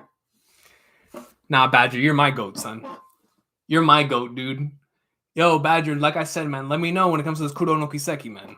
Listen, I'm trying to get that game as soon as possible. There's a reason why, like, right now, I'm still very vague on things that I want to do, like, just in general, because if I get to play that game, if the spreadsheet comes out early for that game, everything else comes second. Everything else comes second, man. So I'm trying my hardest. I'm trying my hardest to just avoid everything possible so I can play that game with zero spoilers.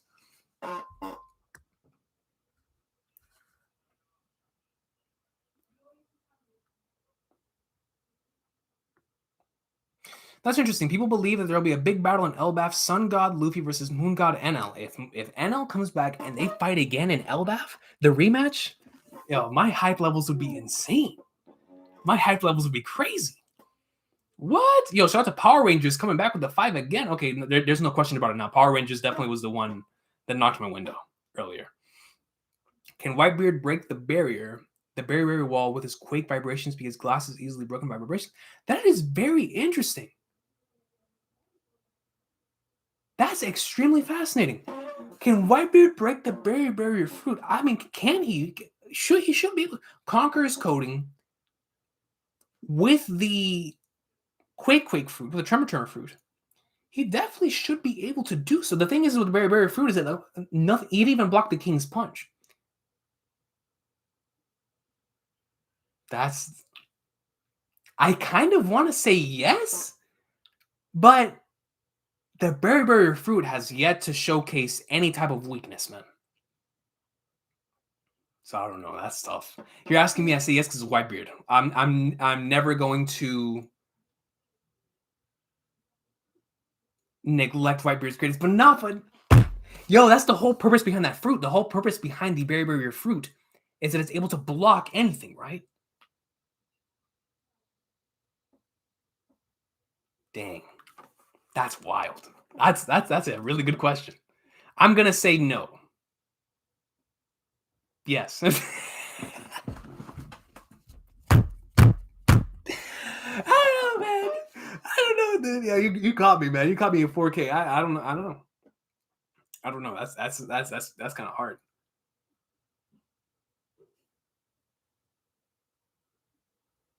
Yes, because Conquer's coding with. I mean, he could easily just like blow them out of the way, like tremor fruit.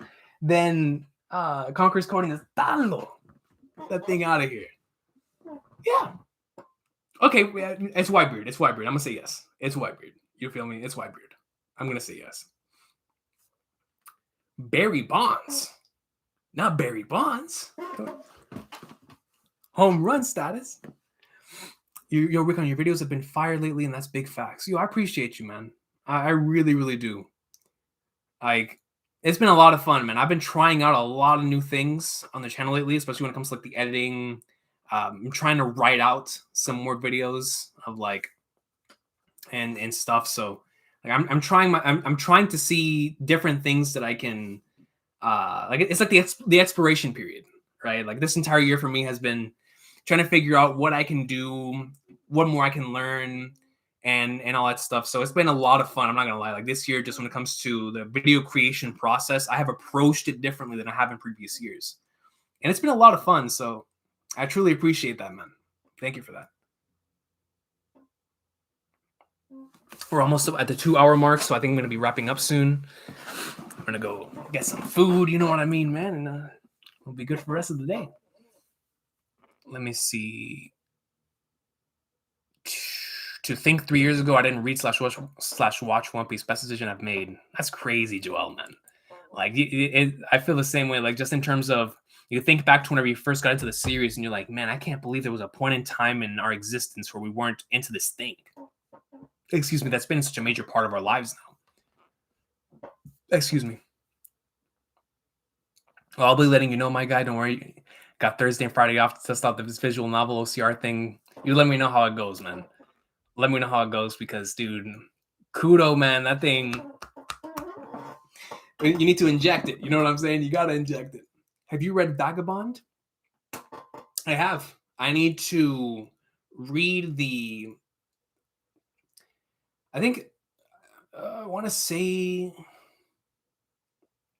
I know something came out just recently. I saw some people talking about it. I haven't read that.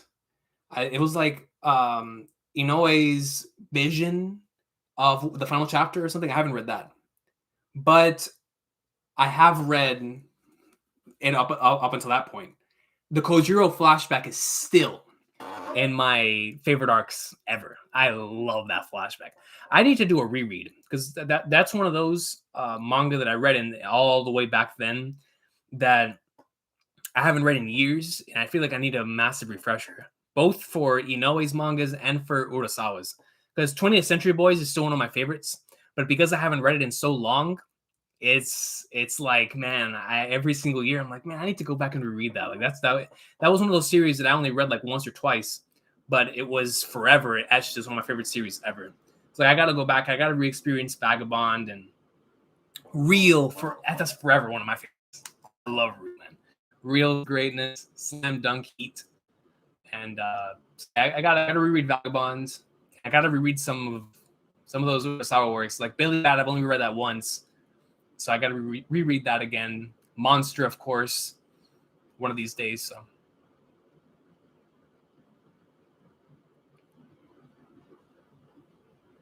imagine NL using Haki and his lightning attacks actually being able to have an effect on Luffy. Imagine that. He's like, yo, I can finally hit you, dog. I can finally hit you. Zach says, King, it's always great to catch your lives. Do you think the admirals are even a threat to Luffy at this point? They're definitely a threat to Luffy. Because I have the admirals around the same like landscape as the emperors, and Luffy to me is still at the bottom of the emperor tier, right? So like you have the other four that are up here, and Luffy's still making his way up there. So, and I have the admirals, especially individuals like Akainu. Like Akainu's that dude. Akainu is that dude, son. So Akainu is definitely up there with them. And so, like, I don't know how strong Green Bull is, of course, but Fujitora, I've got to put respect on his name. Kizaru, put respect on his name. So I think the Admirals are most certainly a threat. Still, honestly, it would still be a very difficult battle for any of them. I just came recently to the conclusion that Luffy can actually beat an Admiral. That's how high I respect the Admirals.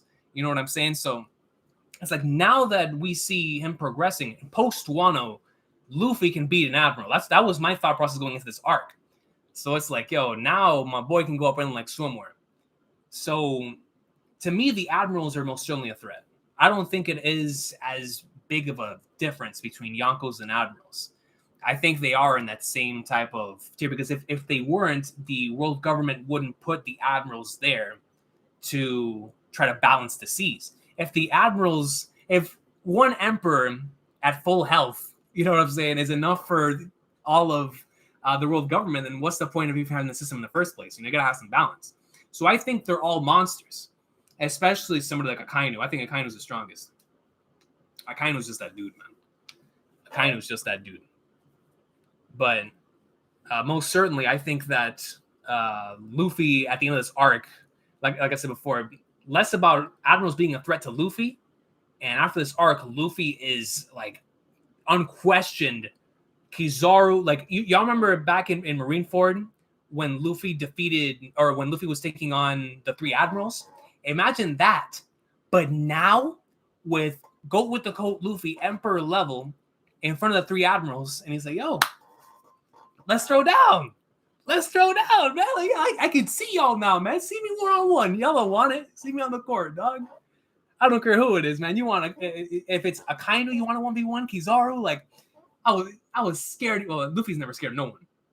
But like individuals like Aokiji one-shotting his whole crew, Kizaru one-shotting the whole supernovas, and then Akainu killing his brother. He's like, hold on, man, I'm trying to get a piece. Fujitora is really the only one that he ever got on like good terms with.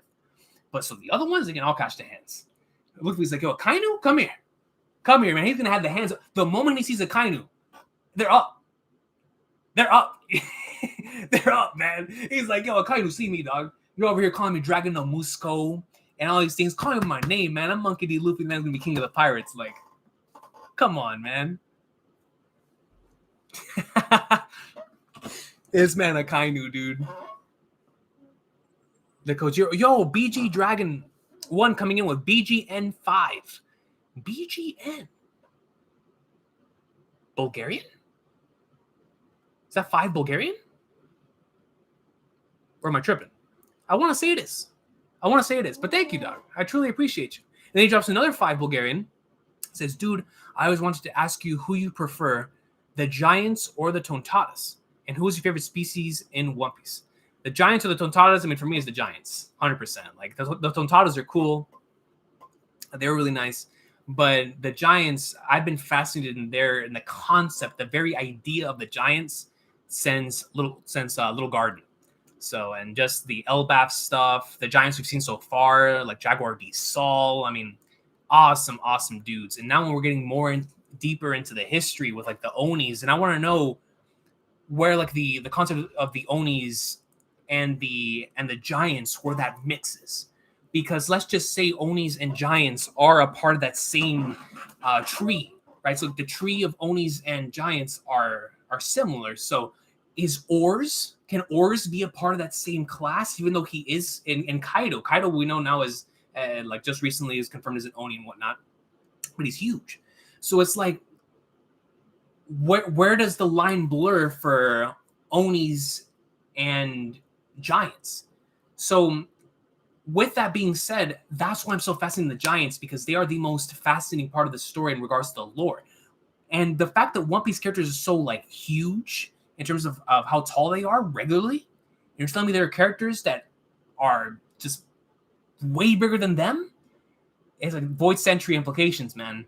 Void Century implications to what happened in the world to make everything else so different. Like, what happened in the world back then where Ors and them were ruling, continent polar Ors. They consider this dude a giant. Then you have the giant Straw Hat. Like, the giants, they just fascinate me. And I feel like that's why Elbaf, Oda's been saving that for one of the last arcs, because the more we learn about the giants, the more we learn about the history of the story. So I love the giants, man. And then my favorite species at this point, it's between 2, and they're kind of the same. The Skypians and the Sky People, 110%. And I guess recently the Lunarians, even though we know nothing about them, but come on. What is there not to like about the Lunarians, man? But so for right now, excluding Lunarians, it would have to be the Skypians or giants, because like I said, they just fascinate me. They really, really fascinate me. Joey Jojo comes in with a 5. Shout out to Joey Jojo and says, rank your favorite strides right now. Right now, the go with the coat, Zoro.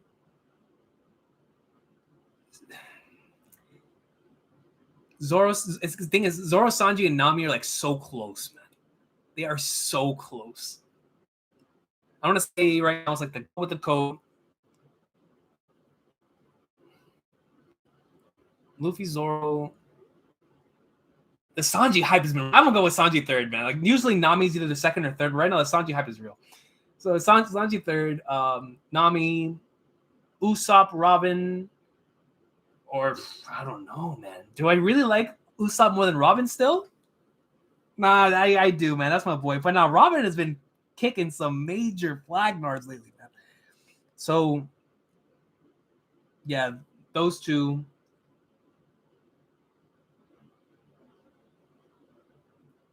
This is tough, man. This is tough. Y'all put me on the spot. And then like the next pool, Jimbei. That's my boy. So yeah, Jimbei. After that, I probably have to say, because Jimbei and Brook, I love Jimbei and Brook for the same reasons. And what I mean by that is that Jimbei and Brook have no fear. One thing I love about characters in general is whenever they have zero fear of an overwhelming opposition, which is why I love Luffy so much. But when it comes to Jimbei and Brook, they both pulled up on Big Mom.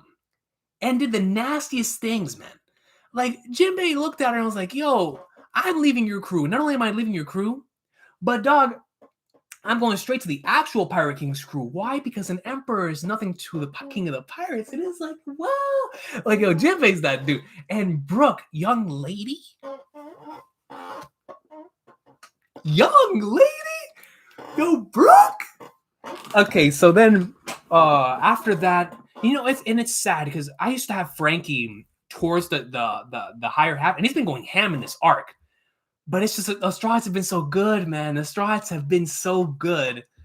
I had to put Frankie there, and then Chopper.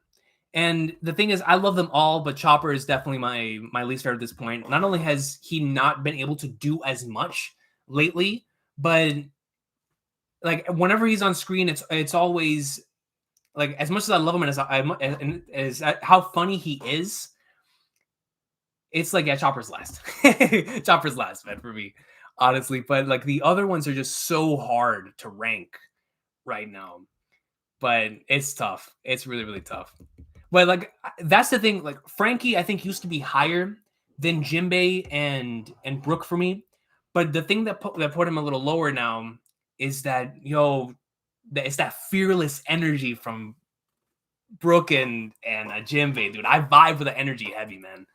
I really vibe with that energy so heavy. Like, I love that energy. But yeah, that top six is pretty set in stone. What's going to interrupt it, though, what's going to be really, really difficult for me personally is if Yamato joins the crew. If Yamato joins the crew, that changes my entire like mindset of the Straw Hats. I'm like, oh Lord, what do I do now? That's gonna change my whole flag darts. Because I think Yamato's like the fastest I've ever liked the character. Yamato and Katakuri were like the two fastest I've ever liked the character. So like whenever if Yamato doesn't end up joining, that's gonna mess up my entire thing. I'm gonna be like, dang, that's gonna be tough. But shout out to Power.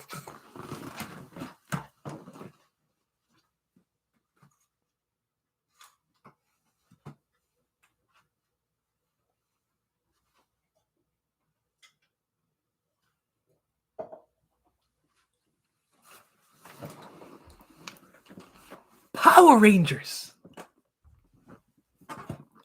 Power Rangers. With a 20. So outside my window.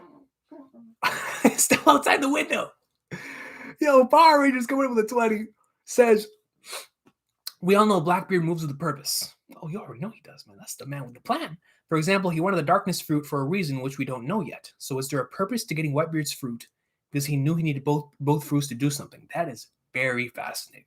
So the purpose, I think, in terms of getting Whitebeard's fruit, is that at the time, that was recognized as the strongest ability. The power that can tilt the seas, the power that can destroy the world. And so in Blackbeard's case, whatever his end goal is, whatever he plans on doing from here on out, he wanted to have the two abilities, and this is, there's that possibility, that third, right? We don't know if he already has it. There's a lot of theories, like Threevil's theory on the octopus being his third fruit, and he already has it, or any other fruit that he already could have as his third fruit, or he has yet to gain that fruit. But regardless, if he only has these two fruits, then the darkness fruit can negate any ability, right? So this is an ability that can not only absorb and push out, that it can, negate and then reflect. This is something that can absorb and then push that same thing out, as we saw whenever he was fighting Ace, right? So not only does he have that ability now, but he also has the Quake fruit. So now he can negate, let's just say anything comes out. And Aokiji, these really strong Logias. Aokiji comes in, Akainu, whatever. They come in with a volcanic blast. And this man, Blackbeard, just goes, oh, all right, I'll take it. Absorb, negate, boom. Because now Blackbeard, he's like, hold up, knowing how smart he is, and knowing how much he of an opportunist he is, he's like, all I gotta do is destroy the island. What you gotta do when I do that? Blackbeard was merciful. Whitebeard was merciful. Whitebeard did not destroy Marineford because he's a good dude. And he didn't want all those individuals there to die. And he still used that fruit, going ham. But he did not go completely in because everybody else was there. His people were there. Ace was there. The people of his alliance. And of course, he's not just going to go out and just mercilessly slaughter everyone's here. But Blackbeard, who has no remorse for human life, he's going to use that fruit whenever, however he pleases, and he will destroy islands. He will destroy places. And so that's why he has the fruit, because he realizes I can negate anything and I can destroy anything. So what's third? Is the third fruit the thing that allows him to be able to do this? Or is the third fruit something that can make him invincible? Because we know Blackbeard's biggest weakness right now is the fact that he takes way too many injuries and way too many hits. So that third fruit could come in to help out that aspect. But I'm not sure. I'm honestly not sure, man. I'm honestly not sure. It's tough to say, but that's why that conversation is so difficult for me. And why it is so much fun. That's why I love Blackbeard, because his entire, even his moveset is just filled with nonstop mystery. And it's super dope, man. I love Blackbeard, dude. So yeah, I honestly do believe that his purpose, the reason for him gaining these fruits, was definitely to maximize his percentage of getting whatever he wants. Because we know that Blackbeard, at the end of the day, is on the same mission that Luffy is. So now he's just going to have a higher chance of being able to do it because he has a fruit that can negate anything, another one that can destroy the world. You know what I mean? So let's see. Shout out to BG Dragon 1 coming in with another $5. I think this is Bulgarian, right? I want to say the 5 Bulgarian. Amazing. You know about Bulgaria? Ah, so it is. Anyway, who you think is the strongest person alive in One Piece? For me, if you would have asked me this at any other given point, I would have said Shanks easy. That's always been my answer. But after what I've seen Kaido do in this arc, man, I'm honestly starting to think different. It's between those two, for me personally.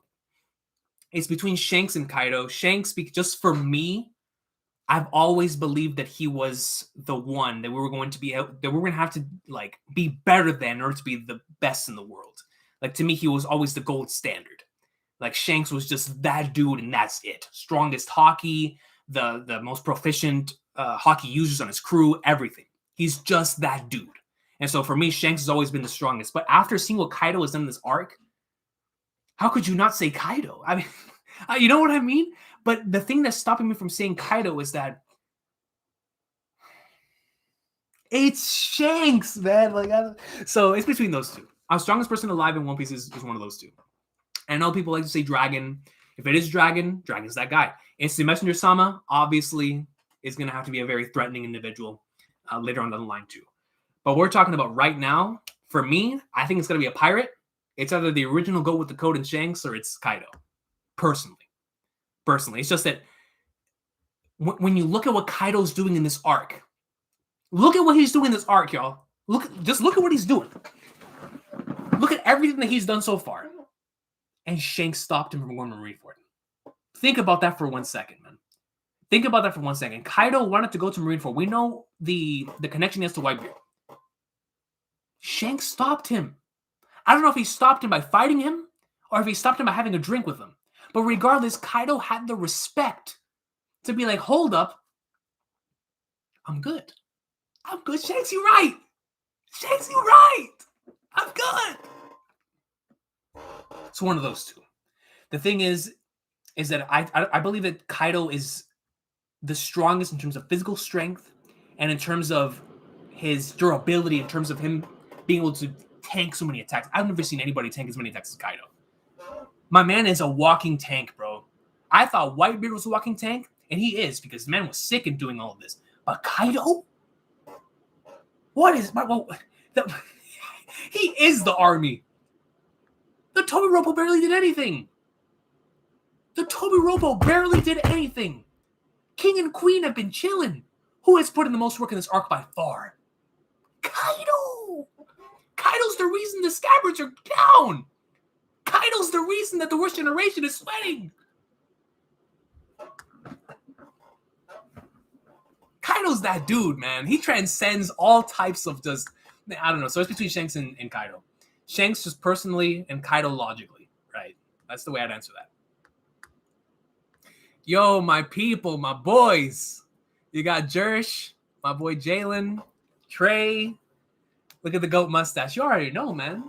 I'm getting it ready for that 2K. You know what I'm saying? Getting it ready for the 2K. The hefty stash. Rex Saturday, you already know, man. You already know. We're going to be on Rex Saturday.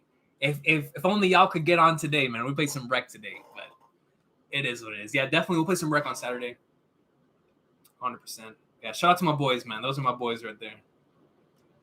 Threeville sweating right now with his octopus theory.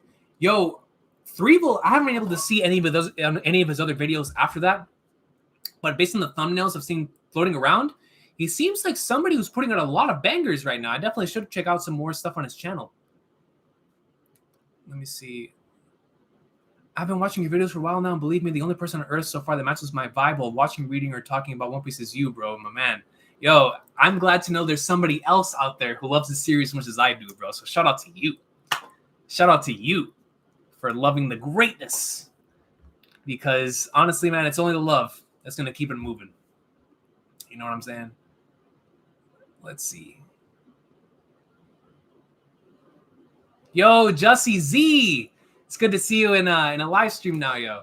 We stand Blackbeard. That's right. We stand Blackbeard. Akash says, I love how Recon has a Santa hat on ready now. Look at it. We're always ready because the thing is, in Onigashima, every episode and every chapter has potential. I put on this thing during Onigashima more than any other arc in anything, period, that I've experienced. I feel like I'm doing it every week. And I always try to save it. Like, y'all don't understand. I genuinely try to not put on the Santa hat and the Jordan jersey because I'm like, it takes away from how special the moments are. I can't help the special moments keep coming. We just keep getting endless special moments. I can't help it. I can't help it. Like, come on, man. Trey says, put some respect on my boy Mihawk. I'm definitely putting respect on Mihawk. Actually, Mihawk is one of the main reasons why I say that Shanks is the strongest in the series. Right next to Kaido. Mihawk is the world's strongest swordsman. He doesn't even have a crew. And who was he boxing daily? Shanks.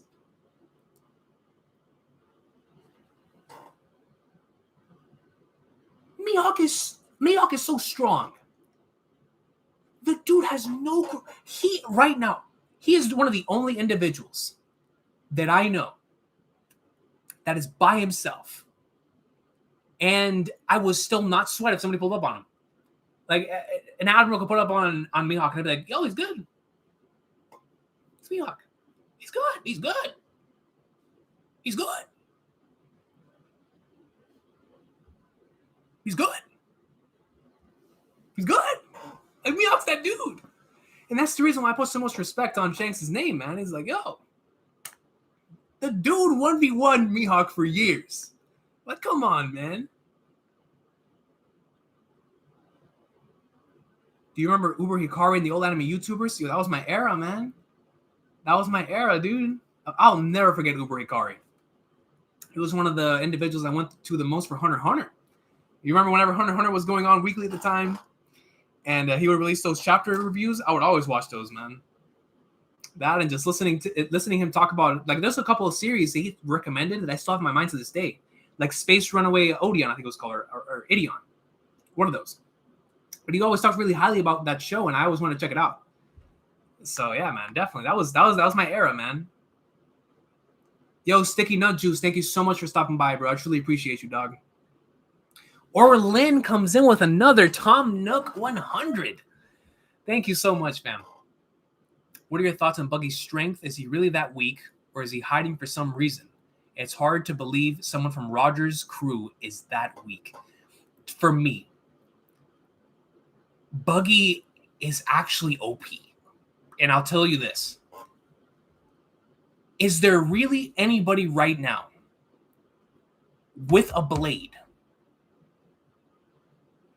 that's not completely coated in hockey that can hit Buggy, Buggy can't be killed. Unless you're rocking armored hockey, really good armored hockey, or you're flexing, some sort of extremely OP ability, Buggy can't be killed. He's genuinely really, really strong. Physically strong, of course not. But in terms of survival, what better for somebody as cowardly as Buggy than to have an ability where he just cannot be killed? Dudes can just sit there all day and be like, and Buggy's like, yeah, separate. He's really strong. He's really, really strong in that way, in the survivalist type of way. Like, man, so for me, Buggy is really OP, but because of the way that he is, because he is one of the comedic gags, is one of the funniest characters, one of my favorite characters, obviously that dude. But I think he still lives up to being a legend of Roger's era, first and foremost for the comedy, because of the everyone always following him. Oh, King Buggy, and all that stuff. Like, of course, he has that charisma to him, but also because he's just genuinely hard to kill. I mean, could you really go out in the sea and be like, okay, I'm gonna take out Buggy now? Like, he would be cowardly, he would run away, but you can't do it. You can't do it unless you have armored hockey and a blade or just something of that nature that could take him out. So, Buggy's that dude, man. Oh, and we have Laladin123 coming in here. I have seen this individual in my comment section for years, man. Shout out to Laladin123 with a Laboon picture. You'll just saw our live. Just wanted to say that I really enjoy what you're doing. One Piece is all. God bless. Greetings from Germany. Yo, God bless you too, fam. And greetings from Germany. Yo, man, all the way from Germany, dog. That's super dope. Super, super dope. Shout out to all of the individuals watching around the world, man, regardless of where you are. And I know for a lot of individuals, it gets tough watching certain things either live and or watching them. Like for those of you, whenever I see comments of people, whenever they say, like in the reactions, for example, on for One Piece on Fridays, whenever like, yeah, man, I stayed up for this. And when they say that, like, I stayed up for the video, and I'm thinking about, okay, where in the world could they possibly be that they had to stay up for a chapter like this? So the fact that people are staying up for a chapter reaction, I'm like, what? I'm like, yo, y'all go to bed, man. Watch the video in the morning. But the fact that people actually like sacrifice themselves to watch the content is like, man, no, y'all are goats. Y'all are true goats, man. Like, seriously, y'all are true goats. So thank you so much for the 5, man. I truly hope that you're good, dude. Truly hope you're good. Man, I'm going to do 1 or 2 more, and then I'm getting off, man. I got to go get some food. Let's see. Uber Hikari's a legend. Uber Hikari most certainly is a legend. Uber Hikari is one of the goats. Let's see. Like, Uber Hikari for me, when I first started watching content in the YouTube anime community, it was Sawyer and King of Lightning that I would watch, of course, because they were the One Piece guys. But then I would also because I try to keep up with like the Bleach and Naruto stuff too, and eventually started getting into some other series. I tried to branch out and see everyone else I could watch. And I remember first hearing of Uber Hikari in one of the streams, and I was just really fascinated by the stuff that he would say about certain series. So I checked out his channel, and I was like, man, this man spits a lot of fire. A lot of fire. He's a true legend in our community, man. That's a lurking legend of the anime community. Uber Hikari, man. That was my era. Cal says, yo, Recon, love your love for One Piece. Hope you keep enjoying One Piece forever. Me too, man. Me too, man. But I hope that everyone can keep enjoying the series for as long as possible, because it truly is something special, man. Truly something special. And it says, hashtag Eagles fly. Oh, you're best off for that.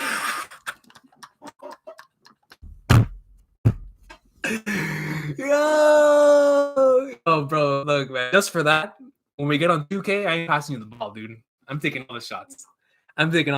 Man. Yo, we lost by like 30 last night, man. We lost by like 30.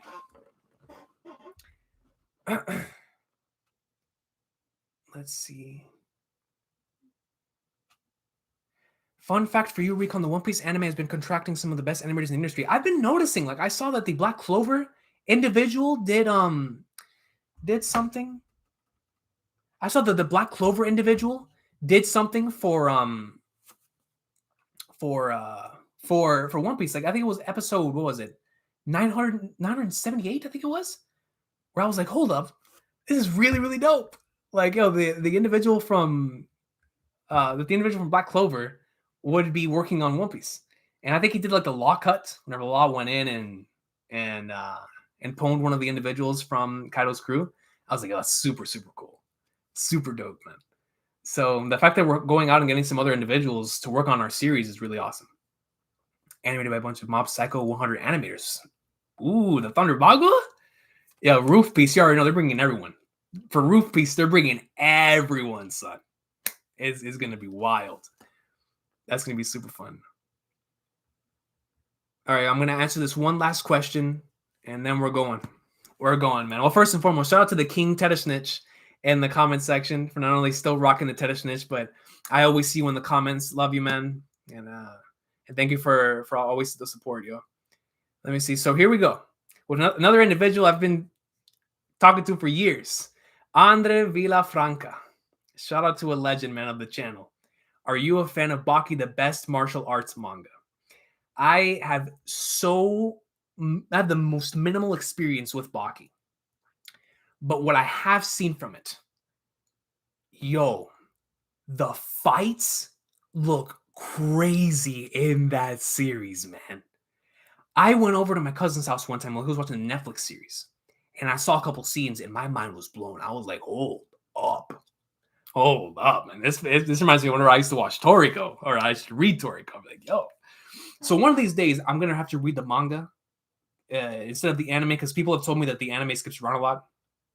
So I'll have to read the manga. But I've heard that Baki is crazy. Like, I've heard that Baki is legit, like, insane. Like, Baki is just out there as, like, one of the craziest manga in martial arts. So super looking forward to that, man. That's going to be a lot of fun. Man, dude. Let's see. Oh, got 2 more super chats. I'll read these and then we're going off. Let's see. So Michael Mickles, man. Yo, Michael, man. All love to you, bro. You're a good man. And thank you so much for continuing to support, bro. I truly appreciate you, man. Thanks for the stream. Keep that hat and jersey on standby for Friday. God bless. God bless you too, bro. Thank you, man. And trust me, every single chapter episode, the jersey and the hat are always ready. They are always ready, man. At all times. So thank you for that, man. I truly appreciate you. And the final super chat coming in from my boy Josh, a legend. The Forgotten Straw Hats. People don't know, but this is the first person that I ever collaborated with on the channel. Him and the long-haired otaku, aka Seiya. These 2 individuals have been with me on this journey for the absolute longest. And he comes on here and he simply says tenders for my boy Timmy Tenders, man. Yo, awesome stream, man. Had a lot of fun. Shout out to everyone who showed up. Shout out to everybody who showed out.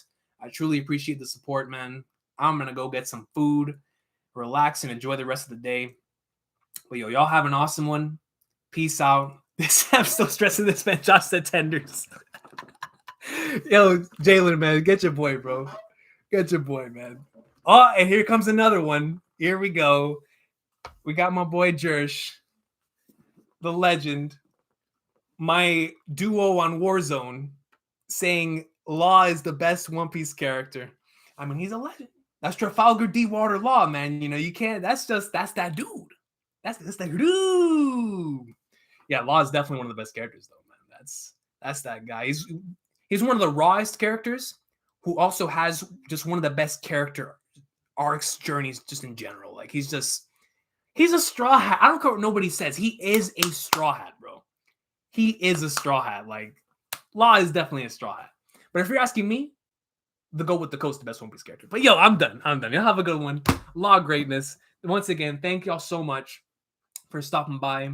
I truly appreciate the support. And until next time, I think the next time I'll see y'all, unless things change, will be for the chapter reaction on Friday. And the chapter reaction on Friday will be a little later than usual. but I'm still going to try to get it out as soon as possible for the greatness and the awesome sauce. Once again, thank you to everybody who super chatted and showed up and everything, because I know this was completely out of nowhere. So thank you for taking time out of your day to watch this video, man, and to watch the stream. Y'all have an awesome one. Stay blessed. We're out here, and I'll see y'all on Friday for the next installment in the best-selling manga in history, and then hopefully for an entire weekend filled with greatness with the potential episode and all that stuff. So I'll see y'all for this weekend. Once again, thank y'all so much, and have an awesome one, man. Let's go, dude. It's gonna be tough having to avoid spoilers for Kuro no Kiseki and One Piece, but we're out. We're out of here, man. Y'all have a good one. Thank y'all so much. Oh man, dude.